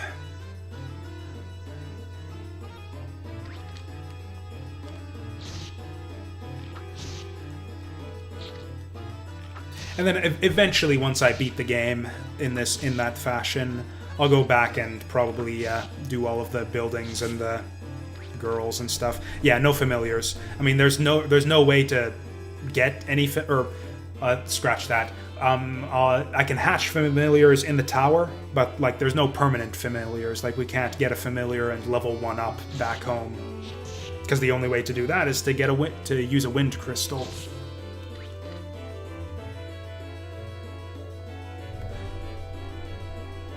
But yeah, basically those two rules, no wind crystal and no using your starting familiar, basically guarantees that there's no way to like generate wealth or any sort of progress from one run to the next.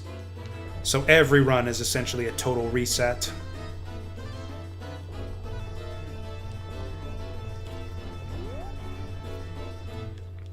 Yeah, I've done runs like that before. The easiest way to do that run is this type of challenge run is to actually just restart the whole game every time you every time you die, because your first run on a new save file gets you some guaranteed goodies, like in your tutorial floor.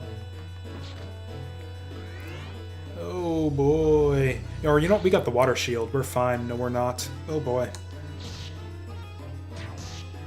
This is going pretty bad. Oh well, we got the level up at least. But yeah, this is actually my first run of the save file. I just started this today, so yeah, we've got a few advantages on this first run. You get all the goodies that they give you on the first floor. You get, you actually get a proper floor too, which puts you a bit ahead on levels, because you don't have to deal with Gosh's bullshit. So I don't know, who knows, maybe we just win the game on this first run. That's pretty unlikely though. Okay, I'd really like a height advantage against these guys. But I don't think I'm gonna get it. I think I'm just gonna run into a griffin if I keep running away from this guy.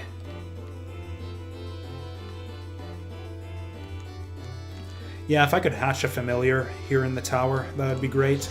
I've not found any eggs at all so far, other than the one that they give you in the tutorial. And I already shattered that one. I threw it at an enemy just to demonstrate what happens when you throw an egg at an enemy.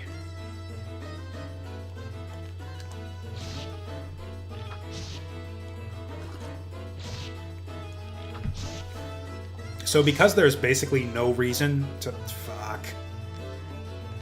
But yeah, there's no reason to ever hatch a familiar in the tower on a standard run through the game. Just because it's so profitable and valuable to bring it home with you. You can hatch it and keep it forever and use it for fusions, or you can sell it for tons of money. So I don't actually know much about how familiars work when you hatch them in the tower. Like, I don't know if they stay with you from floor to floor, or if they only just stay on the one floor. Or can you collar them and keep them forever at that point? I don't actually know how it works. So it'll be neat to experiment with all that once we actually find an egg. Oh boy. I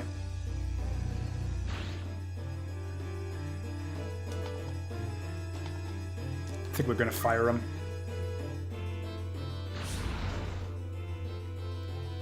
Yeah, until we get enough levels to actually kind of withstand those guys in a reasonable way, I think we're just gonna fire them. Man, that big-ass room and nothing in it. Oops.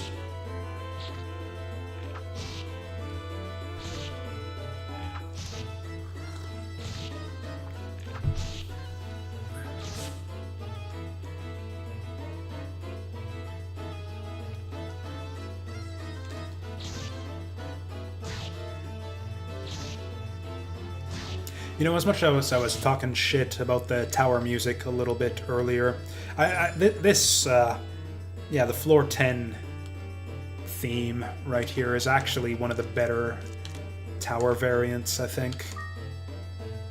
Yeah, I mean, we might as well just use these loops as we find them. They're useful, but they're not useful enough to be worth just taking up spaces in your inventory forever. You know what? I'm gonna fight him.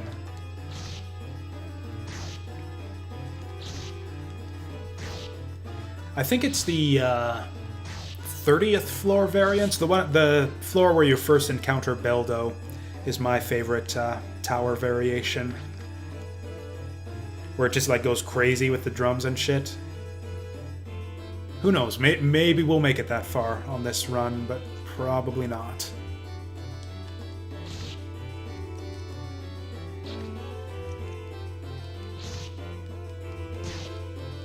Actually, if 20th is the one I'm thinking of, is that like the green floors where the vipers start appearing? If it is, then I like that one too.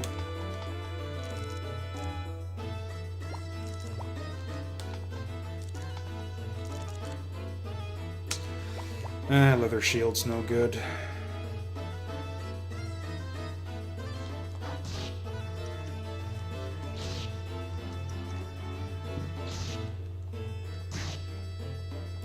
Yeah, weirdly enough, I think the worst tower themes are the first two, which are the ones that you'll hear the most of in the course of a regular game. Although maybe the reason I dislike them so much, or it's not even that I dislike them, I just think they're the worst. And probably part of that is just because you hear it so much in the course of a standard run through the game. Oh, there we go. Okay, what do we got here? Alright, let's hatch this motherfucker. Actually, you know what? No, let's get a level up and then hatch this motherfucker.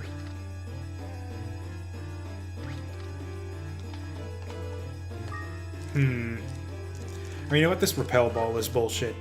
Literally useless. So yeah, we'll just grab the egg. We could get some good stuff here. I actually think Volcano would be the best here. Their rock ability is actually really useful. Like, it seems kind of dumb and pointless when they use it against you. But, like, monsters, it's like bait or something to them. They'll, like, home right in on that rock the instant he shits it out. It's like a taunt or something. So yeah, really useful ability to have.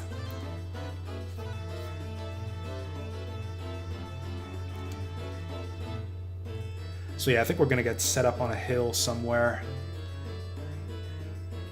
Farm ourselves one extra level.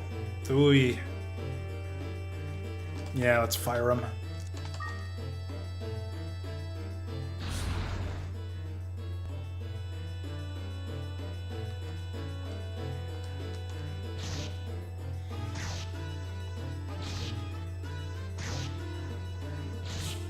Yeah, this type of challenge is good in a few ways. It's a good opportunity to see a lot of monsters that you wouldn't see get a lot of use otherwise.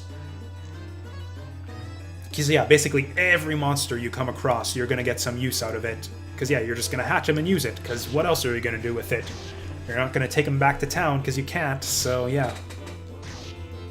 On a standard run, pretty much like 90% of the monsters in this game are just fusion fodder. That you like fuse them into a clown to unlock their special ability, and then that's basically it. And then it's just clowns for days up to the final floor. That's the way I usually end up beating the game, just because the clown unique ability is so ridiculous.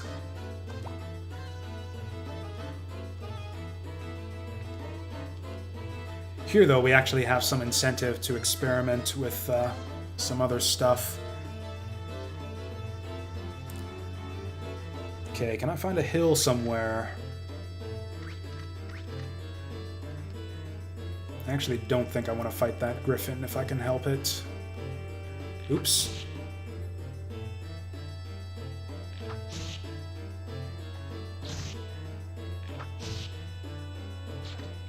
So I don't think he can actually get me here. Yeah, he's can't attack through that corner for some reason.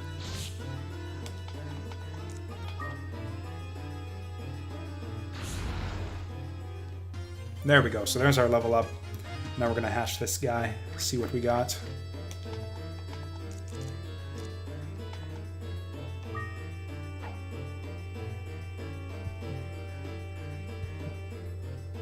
This is gonna take a while. Oh, there we go. 4 at a time.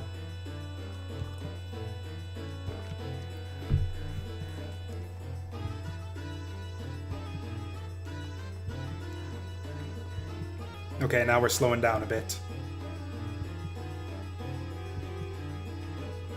It actually looks like it just picks a random number between 1 and 4 every time you do this. Yeah, the thing about those, though, is that the clown is the most common of them, so I usually just beat the game with the clown by the time I find any of those other ones.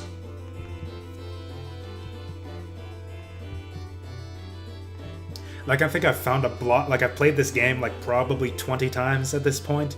I think I've gotten the full block Arachne yeah, the block arachne clown combo like once out of all those playthroughs. And I'm gonna go blow my nose before we finish this off and see what's up.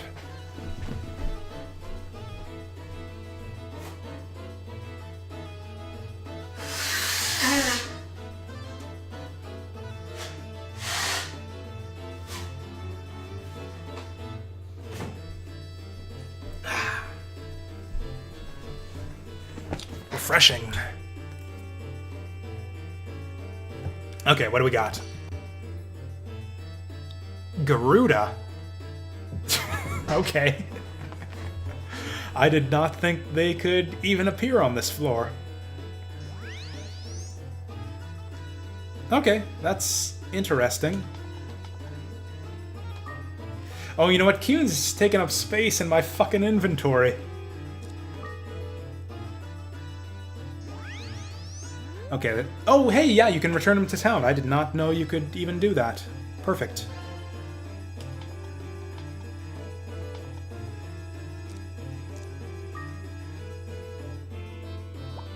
So, how do I...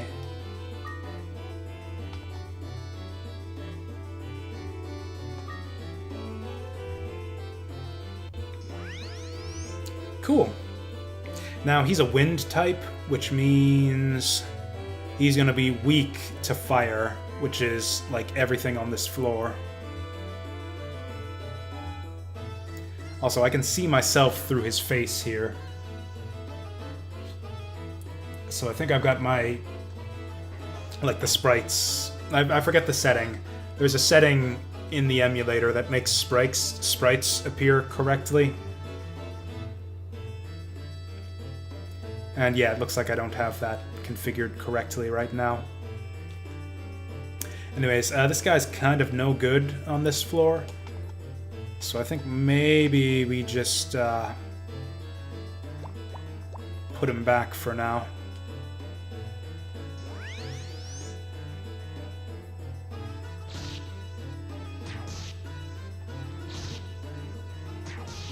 We're actually holding our own pretty well against these guys. Hey there, Telerath. Yeah, the thing is that Garuda is going to be, or the Garuda? Garuda is going to be good for right away once we start seeing the Krakens. So yeah. Basically the usefulness of the different elements kind of changes depending on what's the new strong monster on a particular floor. Right now, it's Griffins. So wind is kind of weak and useless, but after Griffins, it's going to be Krakens. And so then that'll be his time to shine. Oh yeah, that's fair enough. I often do that myself, where I'm expecting, you know, the good streamer to stream right away, so I'll pop into one of the crappy streamers I follow, just to pass the time beforehand. Not in such terms, but you know what I mean. I'm not positive I know what X4 is, to be honest. I assume you're not talking Mega Man X4? Because Mega Man X4 has been out for a long time. I don't... It's an excellent game, but yeah, I don't know why people would be hyped for it now all of a sudden.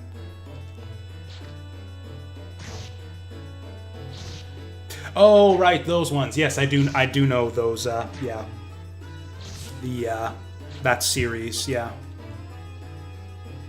I think I actually have, it's like a flight, like a space flight sim, right? Like, kind of like the free space games, or like, what's it? It's not Rogue Trader. There was like a Wing Commander's Privateer something or other, where it's like you fly a spaceship. Yeah, that's the one. X3, that's the one I was... Yeah, I think I actually own X3, but haven't actually played it yet.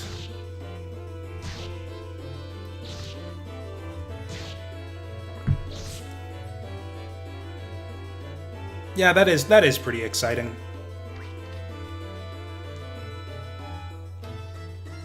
That probably means it's time for me to get on, yeah, trying out X3 sometime soon. That's usually what happens with me, is I'll, take an interest in a series, but just kind of put it on the back burner until the new game comes out, and then so I'm perpetually, like, years behind all of the current series that people like and follow. In fact, Hitman 2 is out now.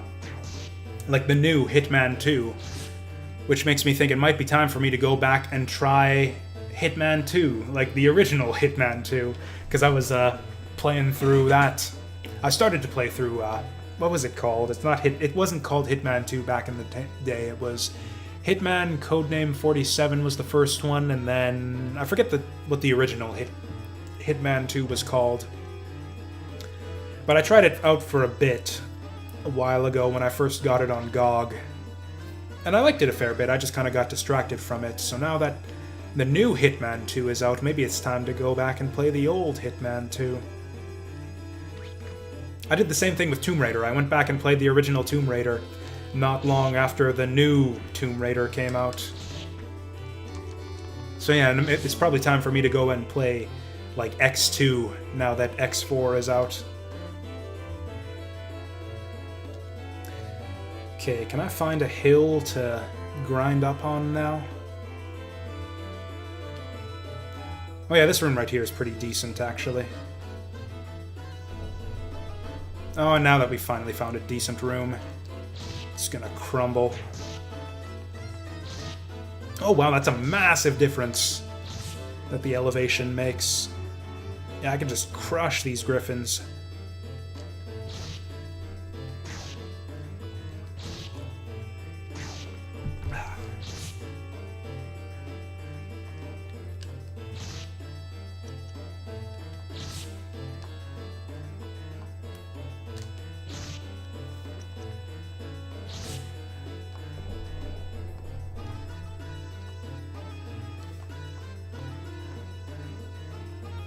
Okay, I thought this guy might have outsmarted me for a second.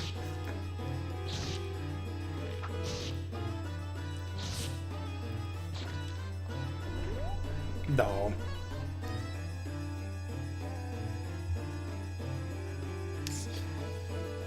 Oh boy. Okay, it's just... Oh, actually, yeah, this is a bad combination. Yeah, if that Dreamin' gets me...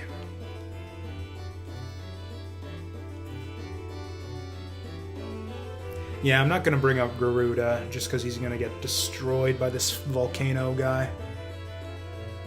I think I'm actually going to kill the Dreamin' first. Because, yeah, they're both doing 1 damage anyways. Whereas, yeah, he might actually put me to sleep.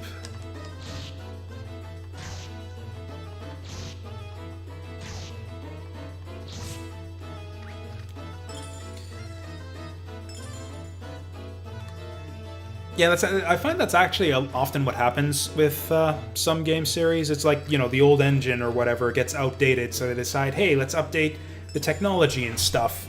And it's like they have to put so much effort into updating the tools and technology and stuff that they kind of don't have enough resources left to make a proper good game. So it's often like kind of the second game after a big update is the one that ends up being the good one. I'm trying to think of examples now, and none are coming to me. But I'm sure I've observed that type of thing before in other game series. I've got a lot of blinder balls now, so I should probably start using them. Yeah, that's always a problem with PC games if they decide, oh, we're going to be on consoles now all of a sudden. Yeah, that's almost never a good sign. Although some series do manage to pull it off. Like, I was incredibly skeptical of Deus Ex Human Revolution, and they kind of managed to pull it off. There were a few compromises that I didn't like the inventory system, or the inventory interface in that game really, really sucked. But other than that, I think that, yeah, Deus Ex was an exception.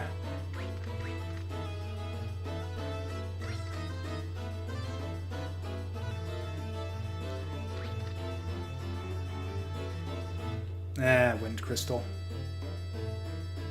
Decurse. I'm probably never going to find any better equipment for the rest of this run now. I've got 1 Decurse already, that's enough.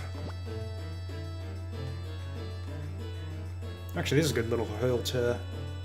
Oh, there he is. There's my man. Oh, that did less damage than I was hoping for.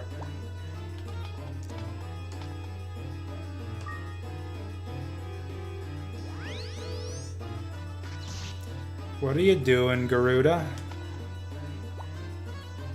He's probably set to, like, do nothing. Yeah. Oh, right, he can abduct. That's actually a really obnoxious and terrible ability when used against you, but with that on our side, it's kind of useless. I guess we can do it as, like, kind of a suicide move. Like, throw away our familiar to get a monster out of our way. But, yeah. Okay, so he's gonna back me up with magic. Or not. Does he not have magic? He doesn't have magic. Attack directly, you lazy bastard.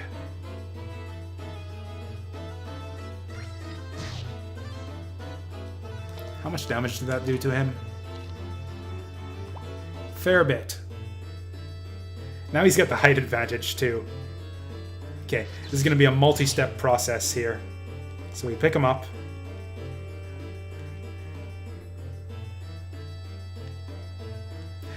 I forget the turn order now, because if I set him down here, he might get his turn right away and just walk up and get smacked. So we'll put him down here.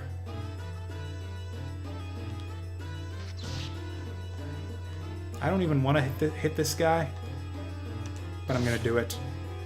Yeah, that was not really worth it. Yeah, these Krakens are bad times. Okay, I'm gonna give him the medicinal herb, I think.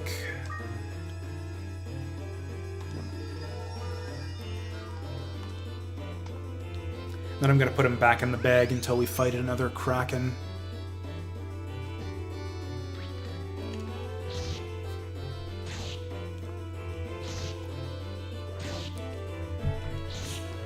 Yeah, it's kind of like I said, there's usually like a new big bad every few floors.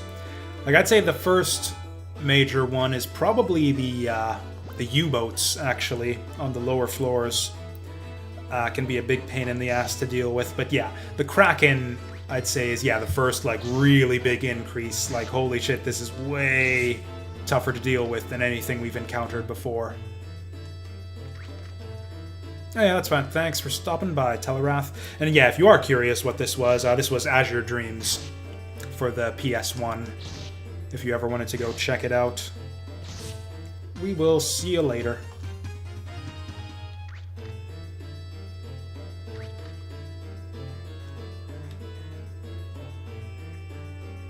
Okay, I need to make sure that the floor doesn't collapse or... Oh yeah, this is our collar. Right, the blue collar. So this is kind of your first big milestone. Because yeah, that's what lets you fuse monsters now, once you get that.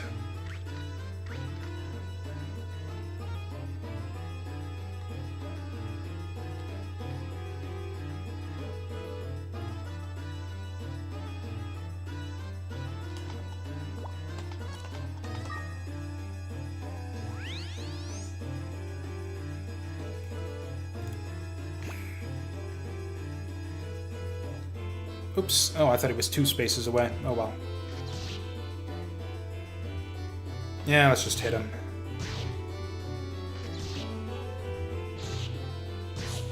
Oh, wow, we fucked that guy's shit up, but good.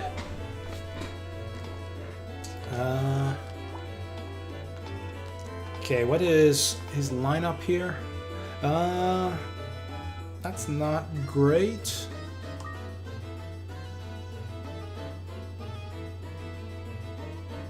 I think I actually want him beside me. There. My right-hand man. My literal wingman.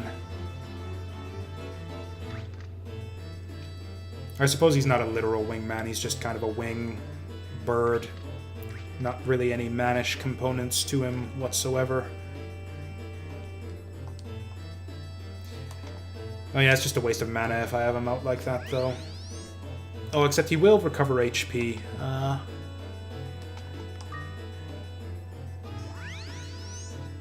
Okay, yeah, we'll get him to recover some HP a bit. Then put him away. Yeah, he's solid now. Yep, that's cool. I'll catch you later. Testament guilty. And yeah, this VOD will be up on the YouTube channel if you want to see how this run ends. Probably in disaster, so yeah. Spoiler alert, but yeah, that is the likely conclusion of any given run of this Azure Dreams challenge, but yeah. We'll see. Who knows? Maybe we go all the way. Oh, and of course, yes, thank you for the follow. I do appreciate it. I think that puts us at 60. Like another arbitrary milestone. So that's cool too. Thank you for that.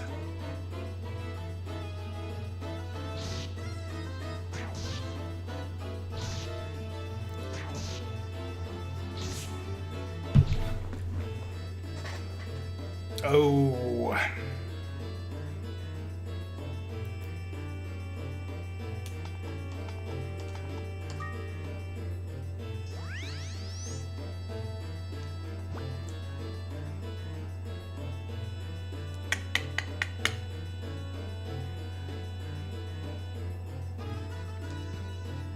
Nice.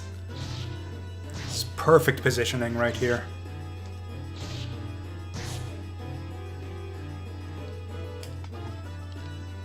Okay, so basically we take like 20 damage between the two of us every time that happens. We can sustain that as long as it doesn't happen like 6 times in a row.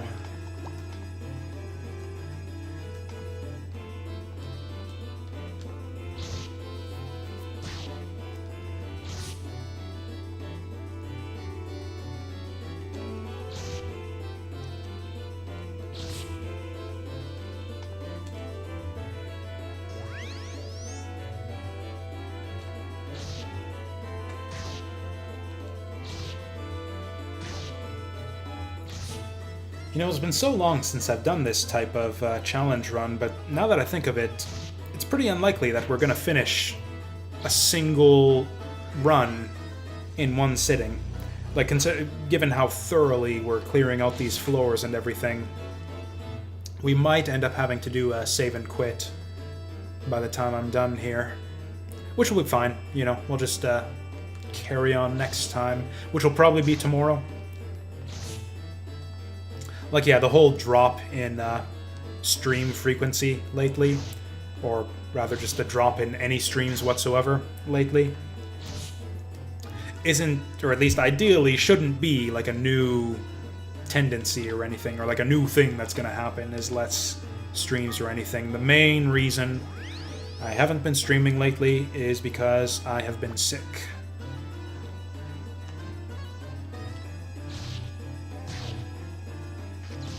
And so, yeah, unless I get sick again right away, yeah, we're going to go back to doing regular streams every Thursday, every Friday, and whenever I can manage it between then. This could be not good. Ooh, especially if that happens, this could be really, really not good.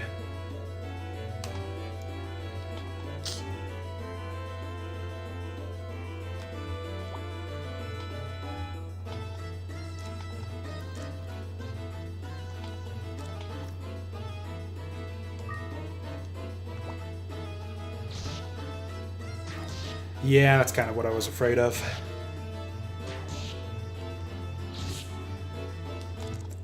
Now he's got to stay out even longer to recover that. Oops.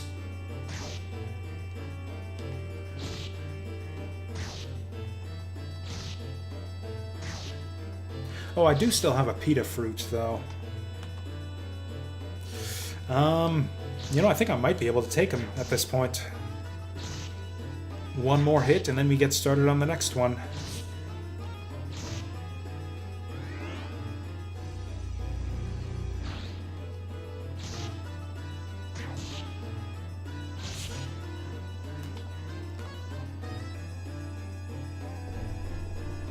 Nope. Now, here it starts. Huh, Garuda still doesn't have a level up. Oh yeah, I guess that's right, I forgot. You level up more slowly when your familiar's out, because you actually do divide the experience between the two of you. So considering that our familiar is actually kind of disposable, I absolutely do not want to level him up. I actually want to avoid having him soak up the XP, because he's going to go away eventually. Once he dies, he's out for good. Or even once he runs out of MP, he's pretty much out for good. So yeah, we want all of the XP to go to Jasu here.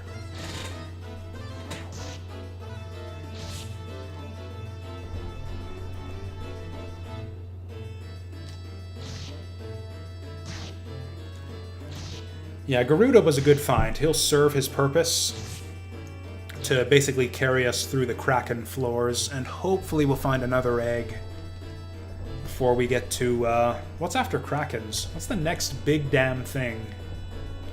The big damn pain-in-the-ass monster after Krakens. I guess we'll find out in not too long. Oh! Oh, dear.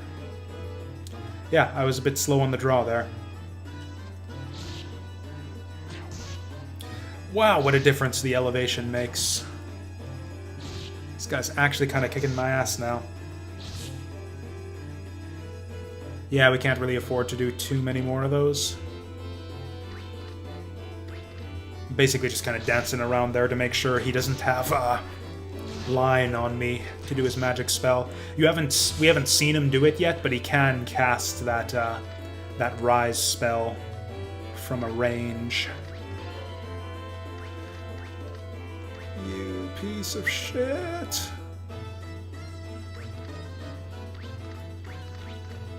You know what, I think I just want to catch that Kraken and clear him out. Or I don't think he sees me. I don't think the doorway there is considered part of the room. No, he saw me.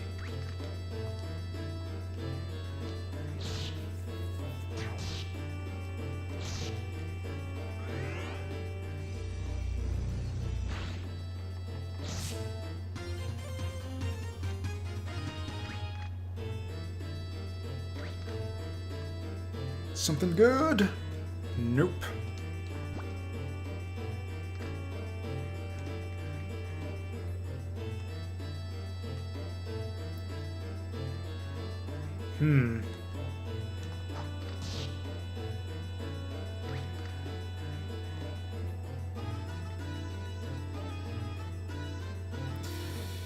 Yeah, I really don't want to fight these guys on open ground.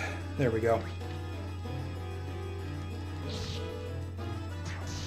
Oh, and so the reason I'm not dancing back and forth to avoid giving him a line for his magic there is because monster vision is very, very restricted in hallways. Like, if the monster...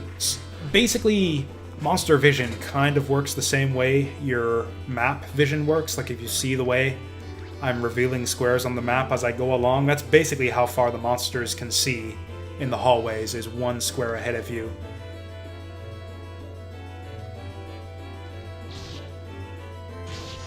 Oh god, even these guys are a pain on flat ground. And then you see as soon as I step into a room, so yeah, we're not in the room yet. Then once I step in here, I can see the whole room, and it's the same with the monsters. So if you're in the same room as a monster, they see you and they aggro you. Whereas you can hang around in the doorway without being seen. Oh dear. Wow, this is a lot of dudes.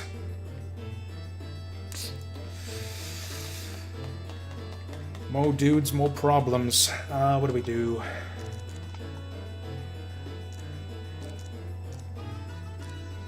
Might as well use this. We got, yeah, lots of blinder balls. Now the problem with this is I think once I start hitting him, he's gonna know I'm here and he'll just hit me. Yeah. Yeah.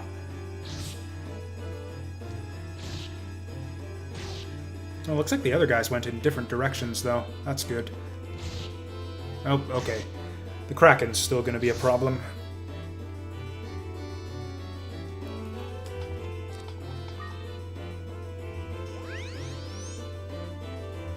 Okay, so I think the smart way to go about this... Wait, one more space. Pick him up. Put him down. There we go. Oops. Right, I forgot to change his AI.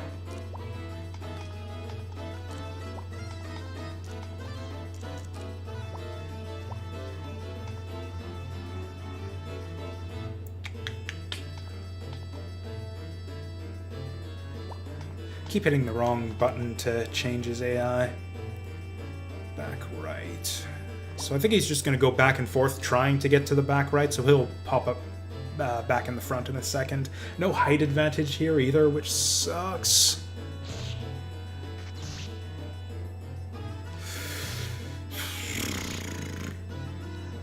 Hello?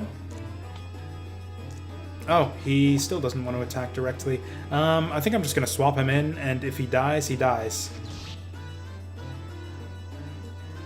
Actually, you know what? We'll use a blindness ball and see if it helps.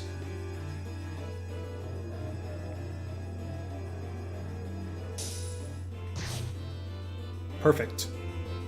Waste of a blindness ball, but good enough.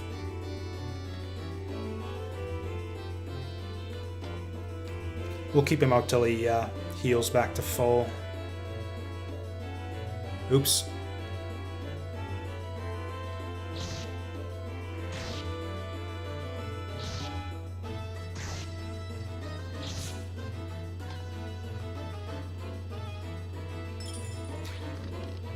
Oh dear. Oh, you know what? I think I kept one of the stupid anti-darkness herbs. So, yeah, perfect. We actually got some use out of that.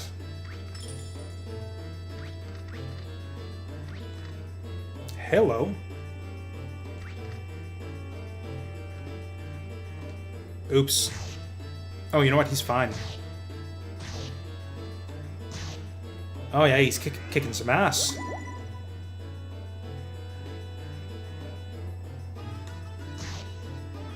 I don't think I even want to go in. Or actually, if he's just going to keep on healing himself, I kind of have to go in. There we go.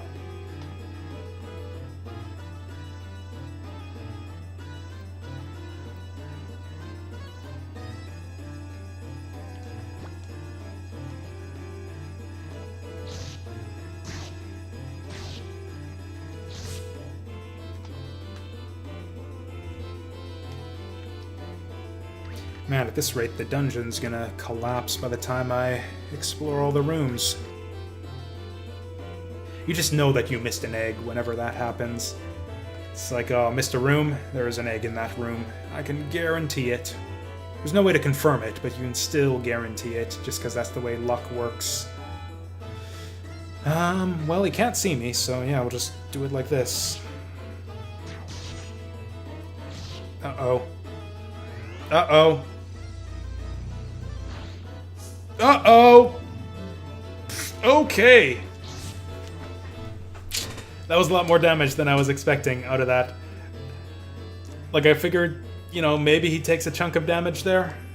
I didn't expect him to take all of the damage all at once, but, you know, I thought he might take a chunk.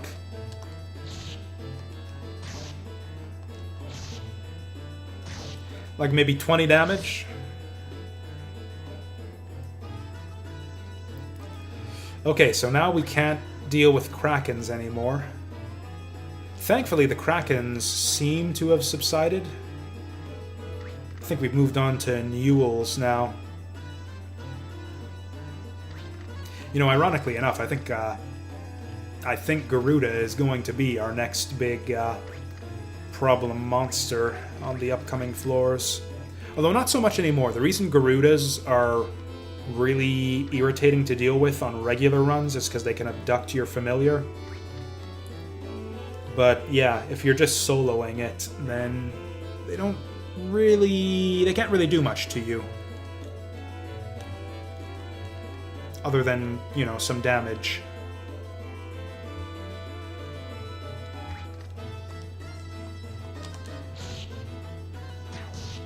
But yeah, as long as we keep the high ground and don't run into any more Krakens, I think we can handle pretty much anything we come across at this juncture.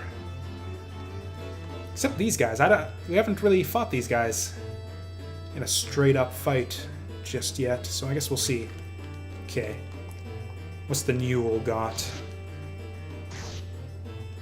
Or actually, you know what he's got is healing, so if we get in like a healing war, where it's just I hit him every turn and he heals every turn, that could potentially just stall forever until until backup shows up for him.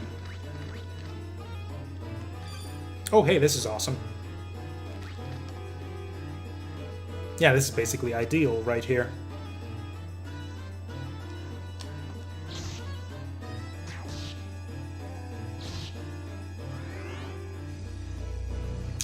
If the other guy rises me, we could be in some trouble. Nah, looks like we're fine.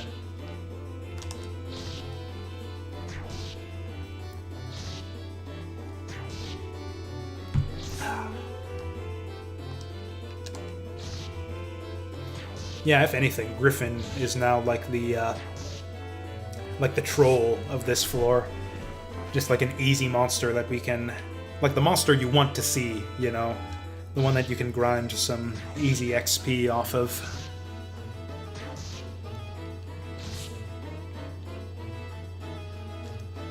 Now at some point I'm going to have to actually take an exit without the floor collapsing, so that I can actually save and exit, because I gotta get to game night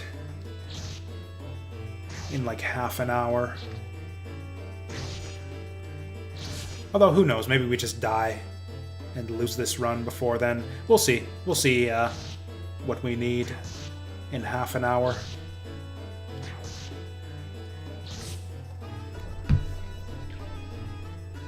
Jesus.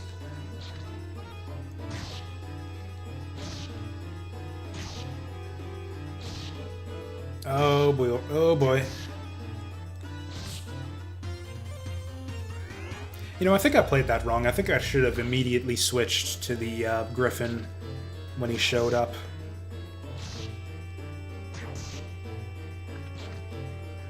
Yeah, I am... I really want to heal back up to full, but that's not... Jesus, that's not gonna happen at this rate. Especially with you fucking it up all the time like that!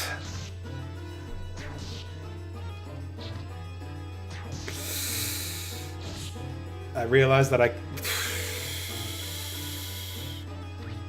Okay, so I don't think he sees me. He sees me. I shouldn't have done that. I should have just taken the elevator. With the elevator, I could just try my luck on the next floor, but like this, at this rate, we're just eventually gonna collide with some bullshit monster. Or you know what? He's taking the left. He's taking left turns.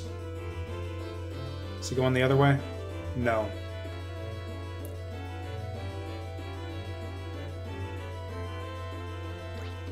Thankfully, the monsters are kind of dumb in the corridors.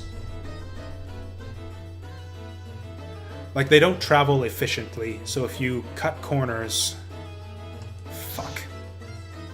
If you cut corners, then you can outrun them slowly. The problem is if you run into another monster, then you're kind of still hosed. Okay, is he coming this way? Okay, we're going up.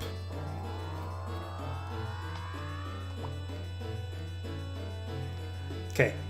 No more Krakens on this floor, hopefully. Oh, hey, there he is. So pretty much every new... Monsters basically get stronger and stronger as you go up the tower. So every time you see a new monster, it is basically going to be stronger than anything you've encountered before. Which means we want to be pretty cautious with these guys.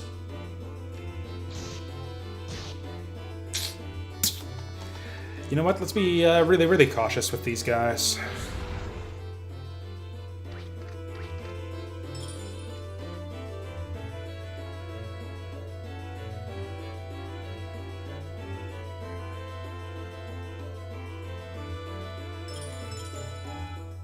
I was a bit hesitant with the 2 coins together there, for reasons that will become evident within the next few floors, I think. Oh, hey, we got another white sand. When did that happen? Yeah, at this point, definitely the fireball.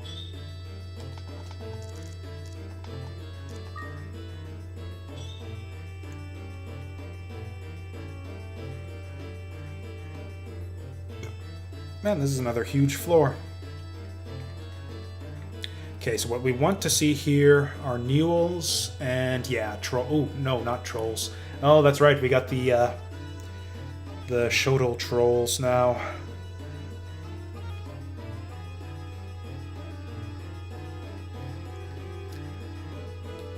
I don't know how tough these guys are exactly.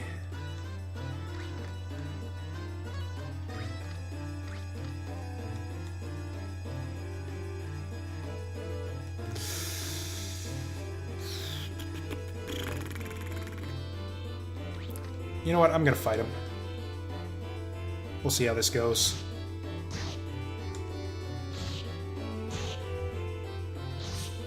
Okay, 3 hits.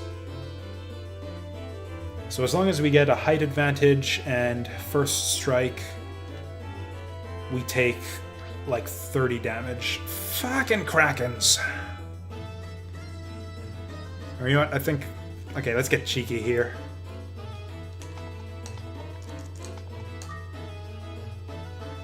Oh, shit. Or actually, this works sometimes. Okay, sometimes they just change direction if you throw something at them.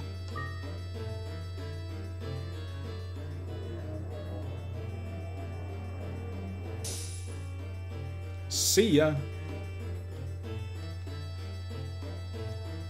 Fucking hell.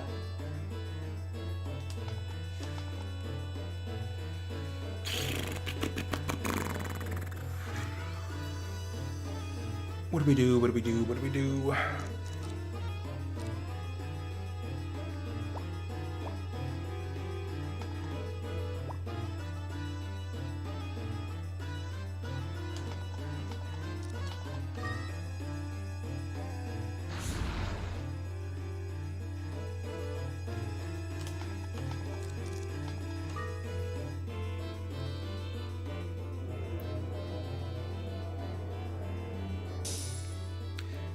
Yeah, Blunder Ball is actually really good for guys that you just don't want to deal with at all.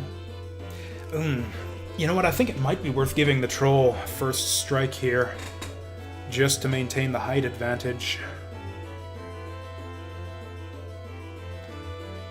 I guess we'll find out. Oh yeah. Okay, yeah, these guys aren't scary.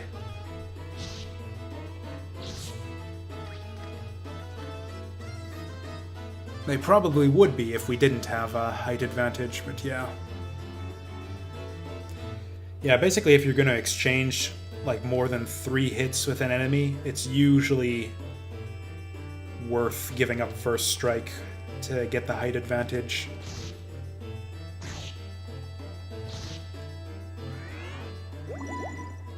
Yeah, this is what I was afraid of. If that's a Kraken, I want to Vamos out of here.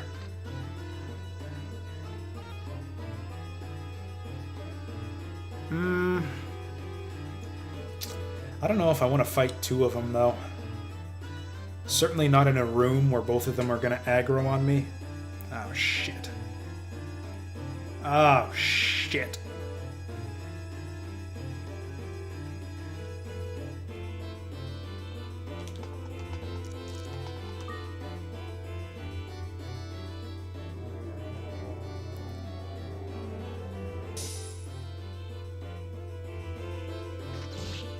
Ha ha! Oh, that worked out perfectly. Oh, never mind. They're not going to go at it. Oh well. It'll soften them up a little bit for me, at least.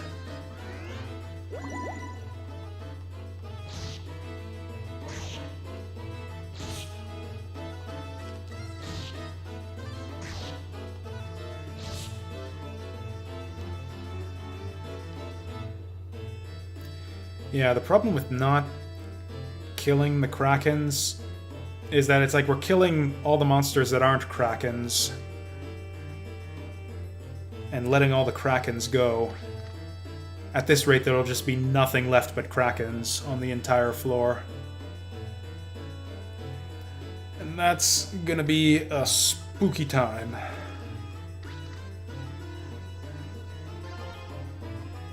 Oh, I think that's the speedy seed. I think I like that seed.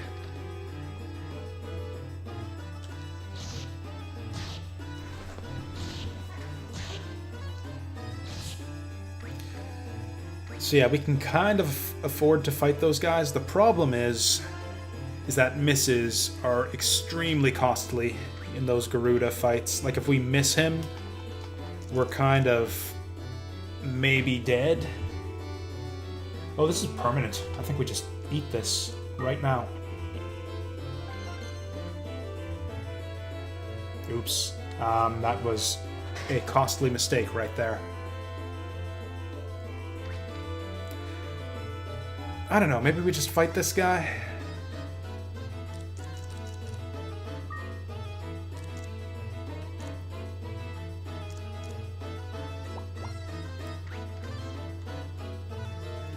Well, I can see that there's no monsters up ahead. Maybe we can just dodge him. Okay, so now he's lost sight of me. But he's coming this way anyways. What a shit.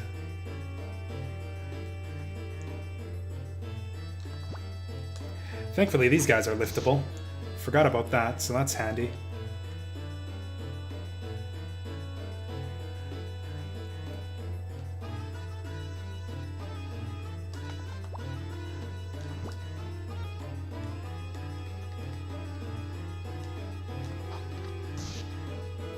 Wow, our boy Jasu's got an arm on him. That was a good throw. I mean, it didn't do a lot of damage or anything, but it was far. Actually, you know what? I'm going to save this Tumna fruit for, yeah, for the next Kraken we see. I think Krakens actually maintain their electrical counterattack. Or Tumna's the frog fruit, right? Yeah.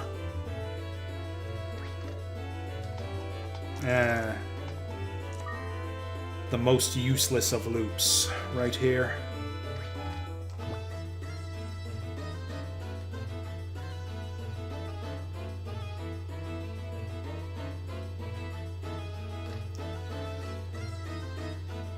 So we're missing some hallways on the map, but I think we've cleared out all the rooms.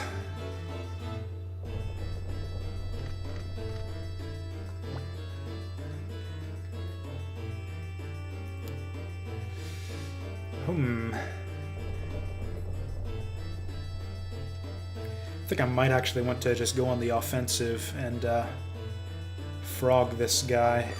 Yeah. Yeah, you still get electrocuted, even when they're frogged. Oh wow, and you get, like, super electrocuted. I think it's based on your total HP. So yeah, that kind of gets nastier and nastier as you level up.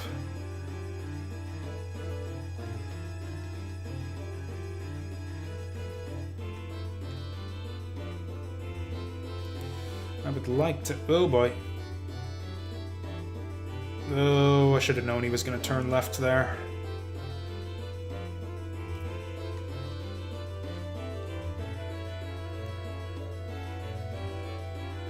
Oh, I think we got a sleepy monster in here. Ooh, it's a Kraken. Can we get him before he wakes up? This is risky.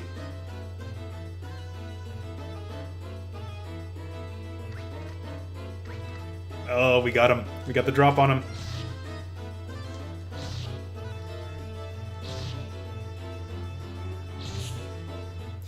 Yeah, that was worth it, to take out a Kraken.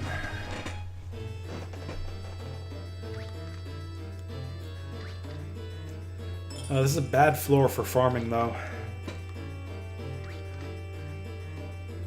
Just one more floor, and I think we're done with Krakens for good.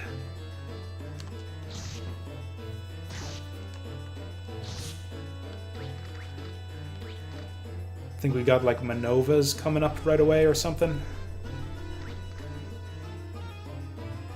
This is a big room, though. We could get ganged up on by a bunch of monsters. Although I guess we'll see them coming with the monster loops, so this could work out for us.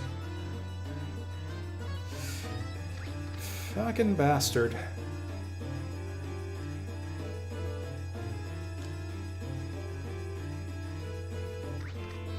Oh, I think it's... Okay, no, we got a troll here.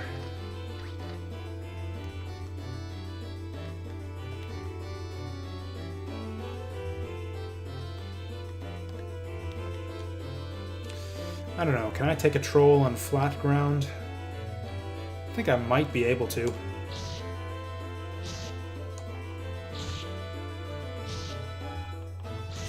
Oh yeah, these guys ain't shit. We can just beat on them anytime, any place. What about this guy? Is that a troll? That's not a troll.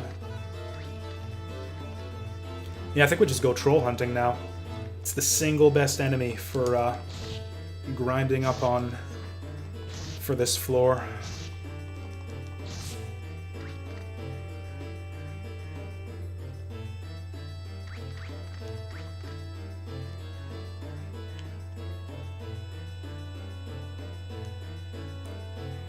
What are you? Oh, we can beat up those guys too. On flat ground, though? Maybe. Not really, but we're committed now. Kind of. That kind of worked.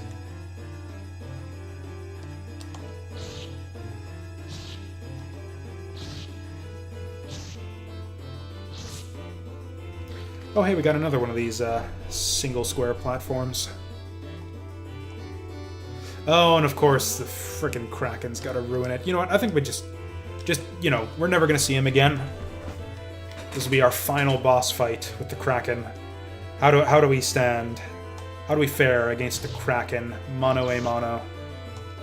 He's still doing 10 damage, that's pretty bad. Okay, we can kill him in 3 hits, but he takes away half of our health. And there's another one. He's coming for the other half.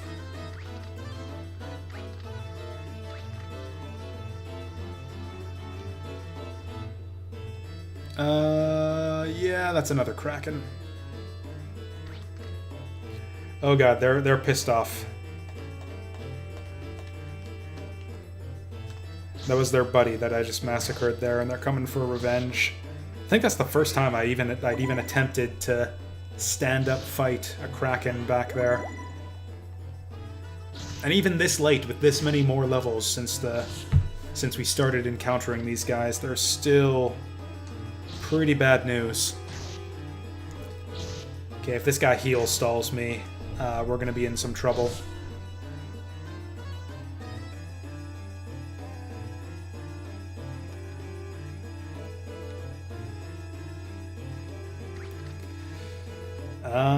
So that's a big room full of monsters there.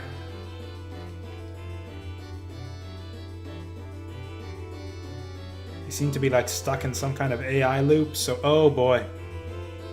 Okay. That seems to have unstuck them.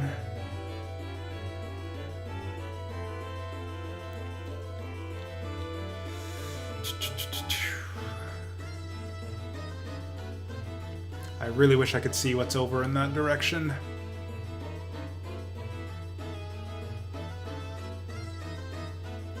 Which way is he going?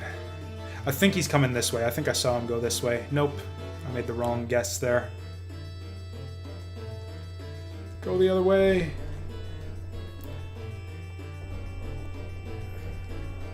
Okay, this is good. I think the floor is going to collapse by the time we encounter whatever's at the other end here.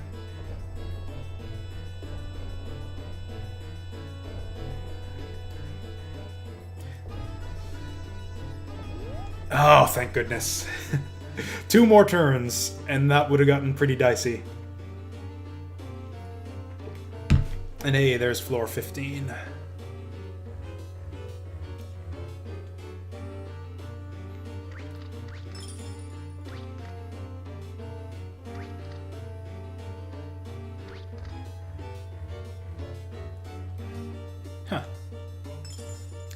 A bit light on enemies so far.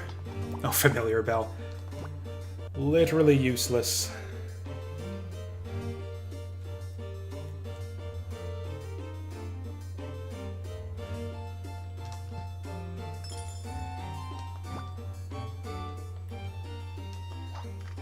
Oops. Oh well, whatever, we'll pick it up. Okay, so exactly how many tiles... Okay, so it does have a limited range, even though it is pretty far. Okay, did they just forget to spawn enemies here? There he is.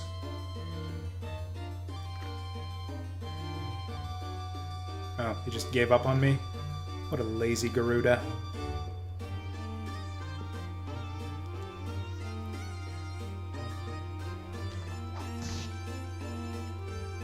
Okay, so here's what we're gonna do. Oops. Okay. Guess that kind of evened out there. Okay, yeah.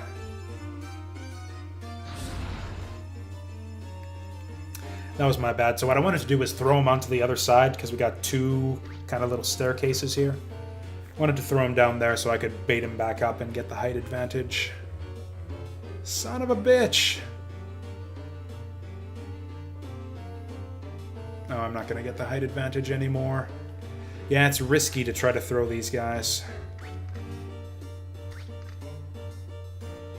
Oh. Oh. And then he's going to have a height advantage on me. This kind of sucks. Holy Scroll, maybe? Mahel Seed?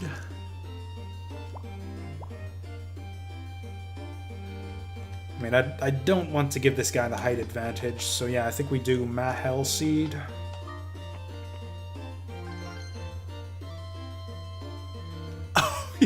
Oh, you clever bastard.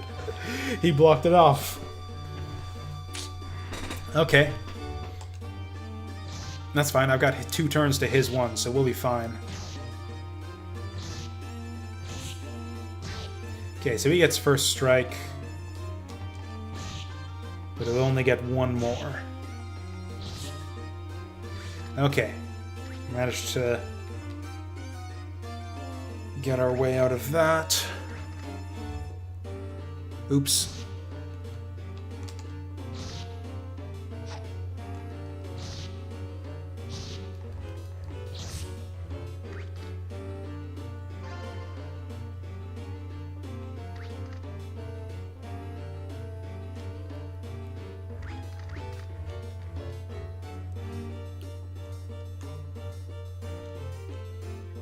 Oh, I'm so used to having the monster loop. It's like I keep on thinking in my head that I'm safe because I don't see any monsters on the map, but no. They could be anywhere. Ooh, yes!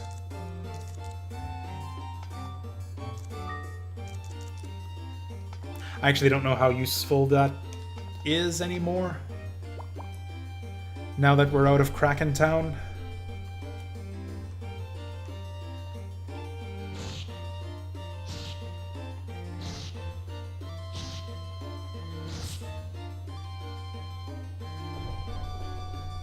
I think that's all the rooms for this floor, though. Kind of a small one.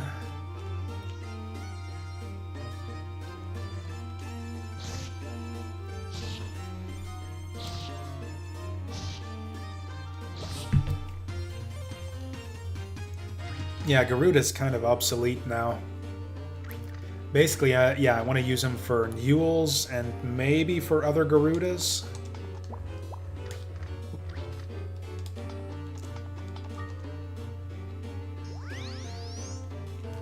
Okay, I'm gonna remember to check his AI this time. Oh, he's only restored to half health.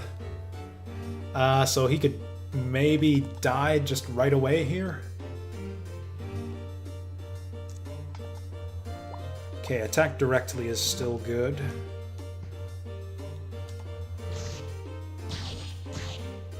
Yeah, so he's gonna die right away. Oh well.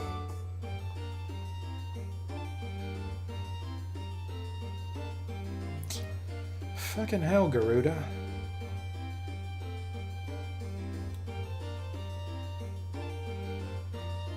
Or, you know, yeah, we're just gonna leave him there.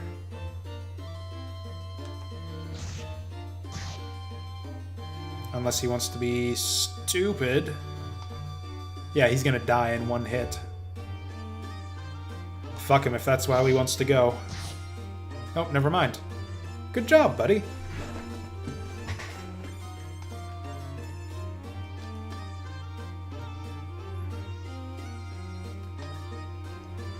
Okay, if I just command him to stay, that'll be fine. Because he's set to attack directly, he'll attack an enemy if he sees one. The reason he doesn't do it sometime is because, again, if he's in the hallway, he's got that hallway vision. These guys he can take on. I don't care if he walks forward for this one.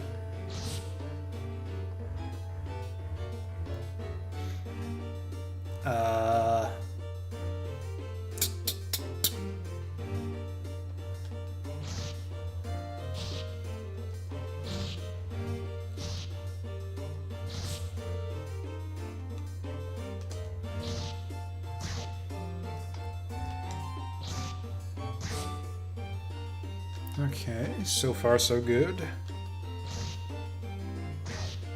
Problem is that he's slowing down my leveling up here. He's kind of already obsolete in terms of levels, so I don't know if it's really worth having him around. He'll be a good meat shield, though, so if I can just, yeah, get him his HP back, then yeah, we can put him away and take him out when we need him. He'll still be good if there's dangerous water monsters. In fact, like I said earlier, the Manova floors are coming up, so yeah, he'll be good for those.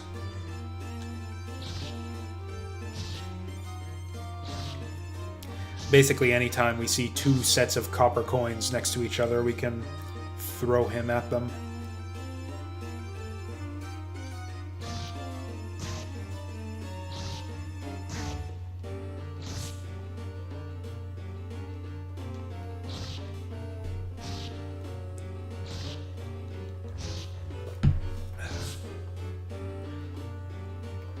Okay, and I am going to want to do the proper exit from the floor this time, rather than letting the thing collapse. Oh my god! The revenge! It's a good thing that I have my Garuda.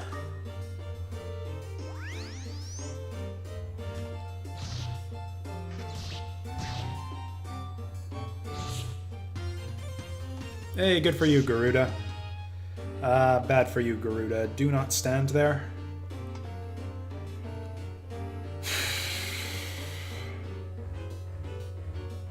Because, yeah, trolls are fire, and he's going to be weak to fire.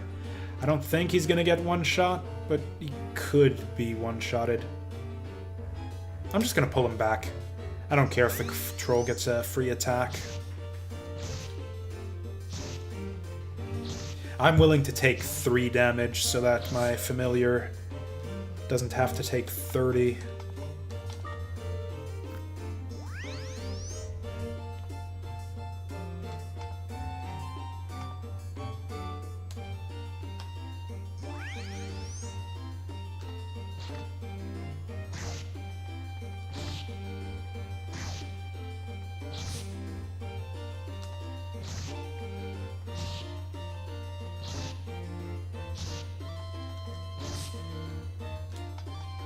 Well, close to a level up.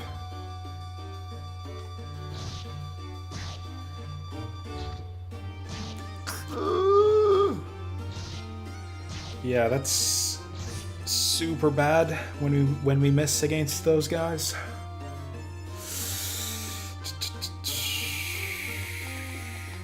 Yeah, I'm bringing out Garuda. I'm bringing out Garuda to help with the Garudas.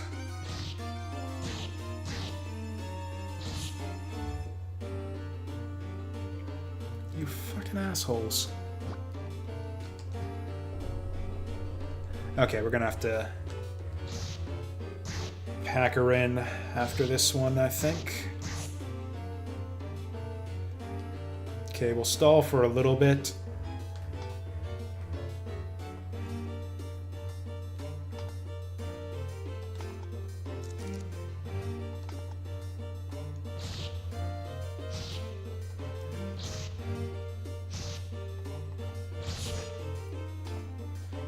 Okay, basically till... Son of a bitch. Maybe I just leave now to cut my losses.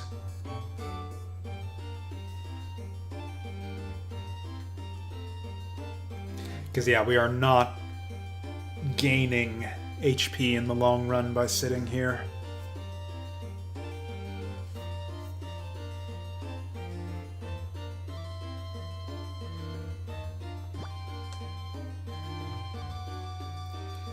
Okay, again, I don't know what the turn sequence is here. Ideally, I set him... Oh, actually, we can wait a turn. Okay, if I set him here, that would be ideal. Okay, that's what we wanted.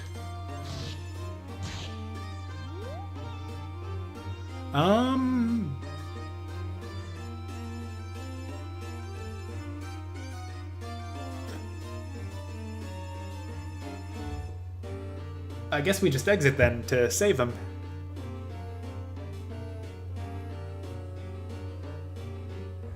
I think. Yeah, I guess that makes the decision for us. Oh, hey! Apparently he finished him off, and there's our level up. That's a perfect way to end it. Yes, let's go up. And I want to make absolutely sure I don't fuck this up, because I don't have time to do another floor. So yes, we're going to quit. Okay, and we're going to save it in slot 1. 5 more files. That was the crazy thing about this game. It actually took up, 3 memory card slots for some reason. And yeah, so that's a save and quit. So yeah, I guess we left it off at what, like floor 15, 16, something like that. Good little bit of progress. We're, what, just about a third of the way through the tower. Who knows? It's an auspicious run so far. Maybe we'll make it all the way. Anyways, I'm headed to game night at the local game shop. So that's going to do it for me today. Links and stuff. Oh my. Excuse me for that. Yeah, links and stuff are over here. This VOD will be up within the next couple days. I do intend to, play more of this tomorrow. So, yeah, I guess I'll see you tomorrow. Thanks for watching.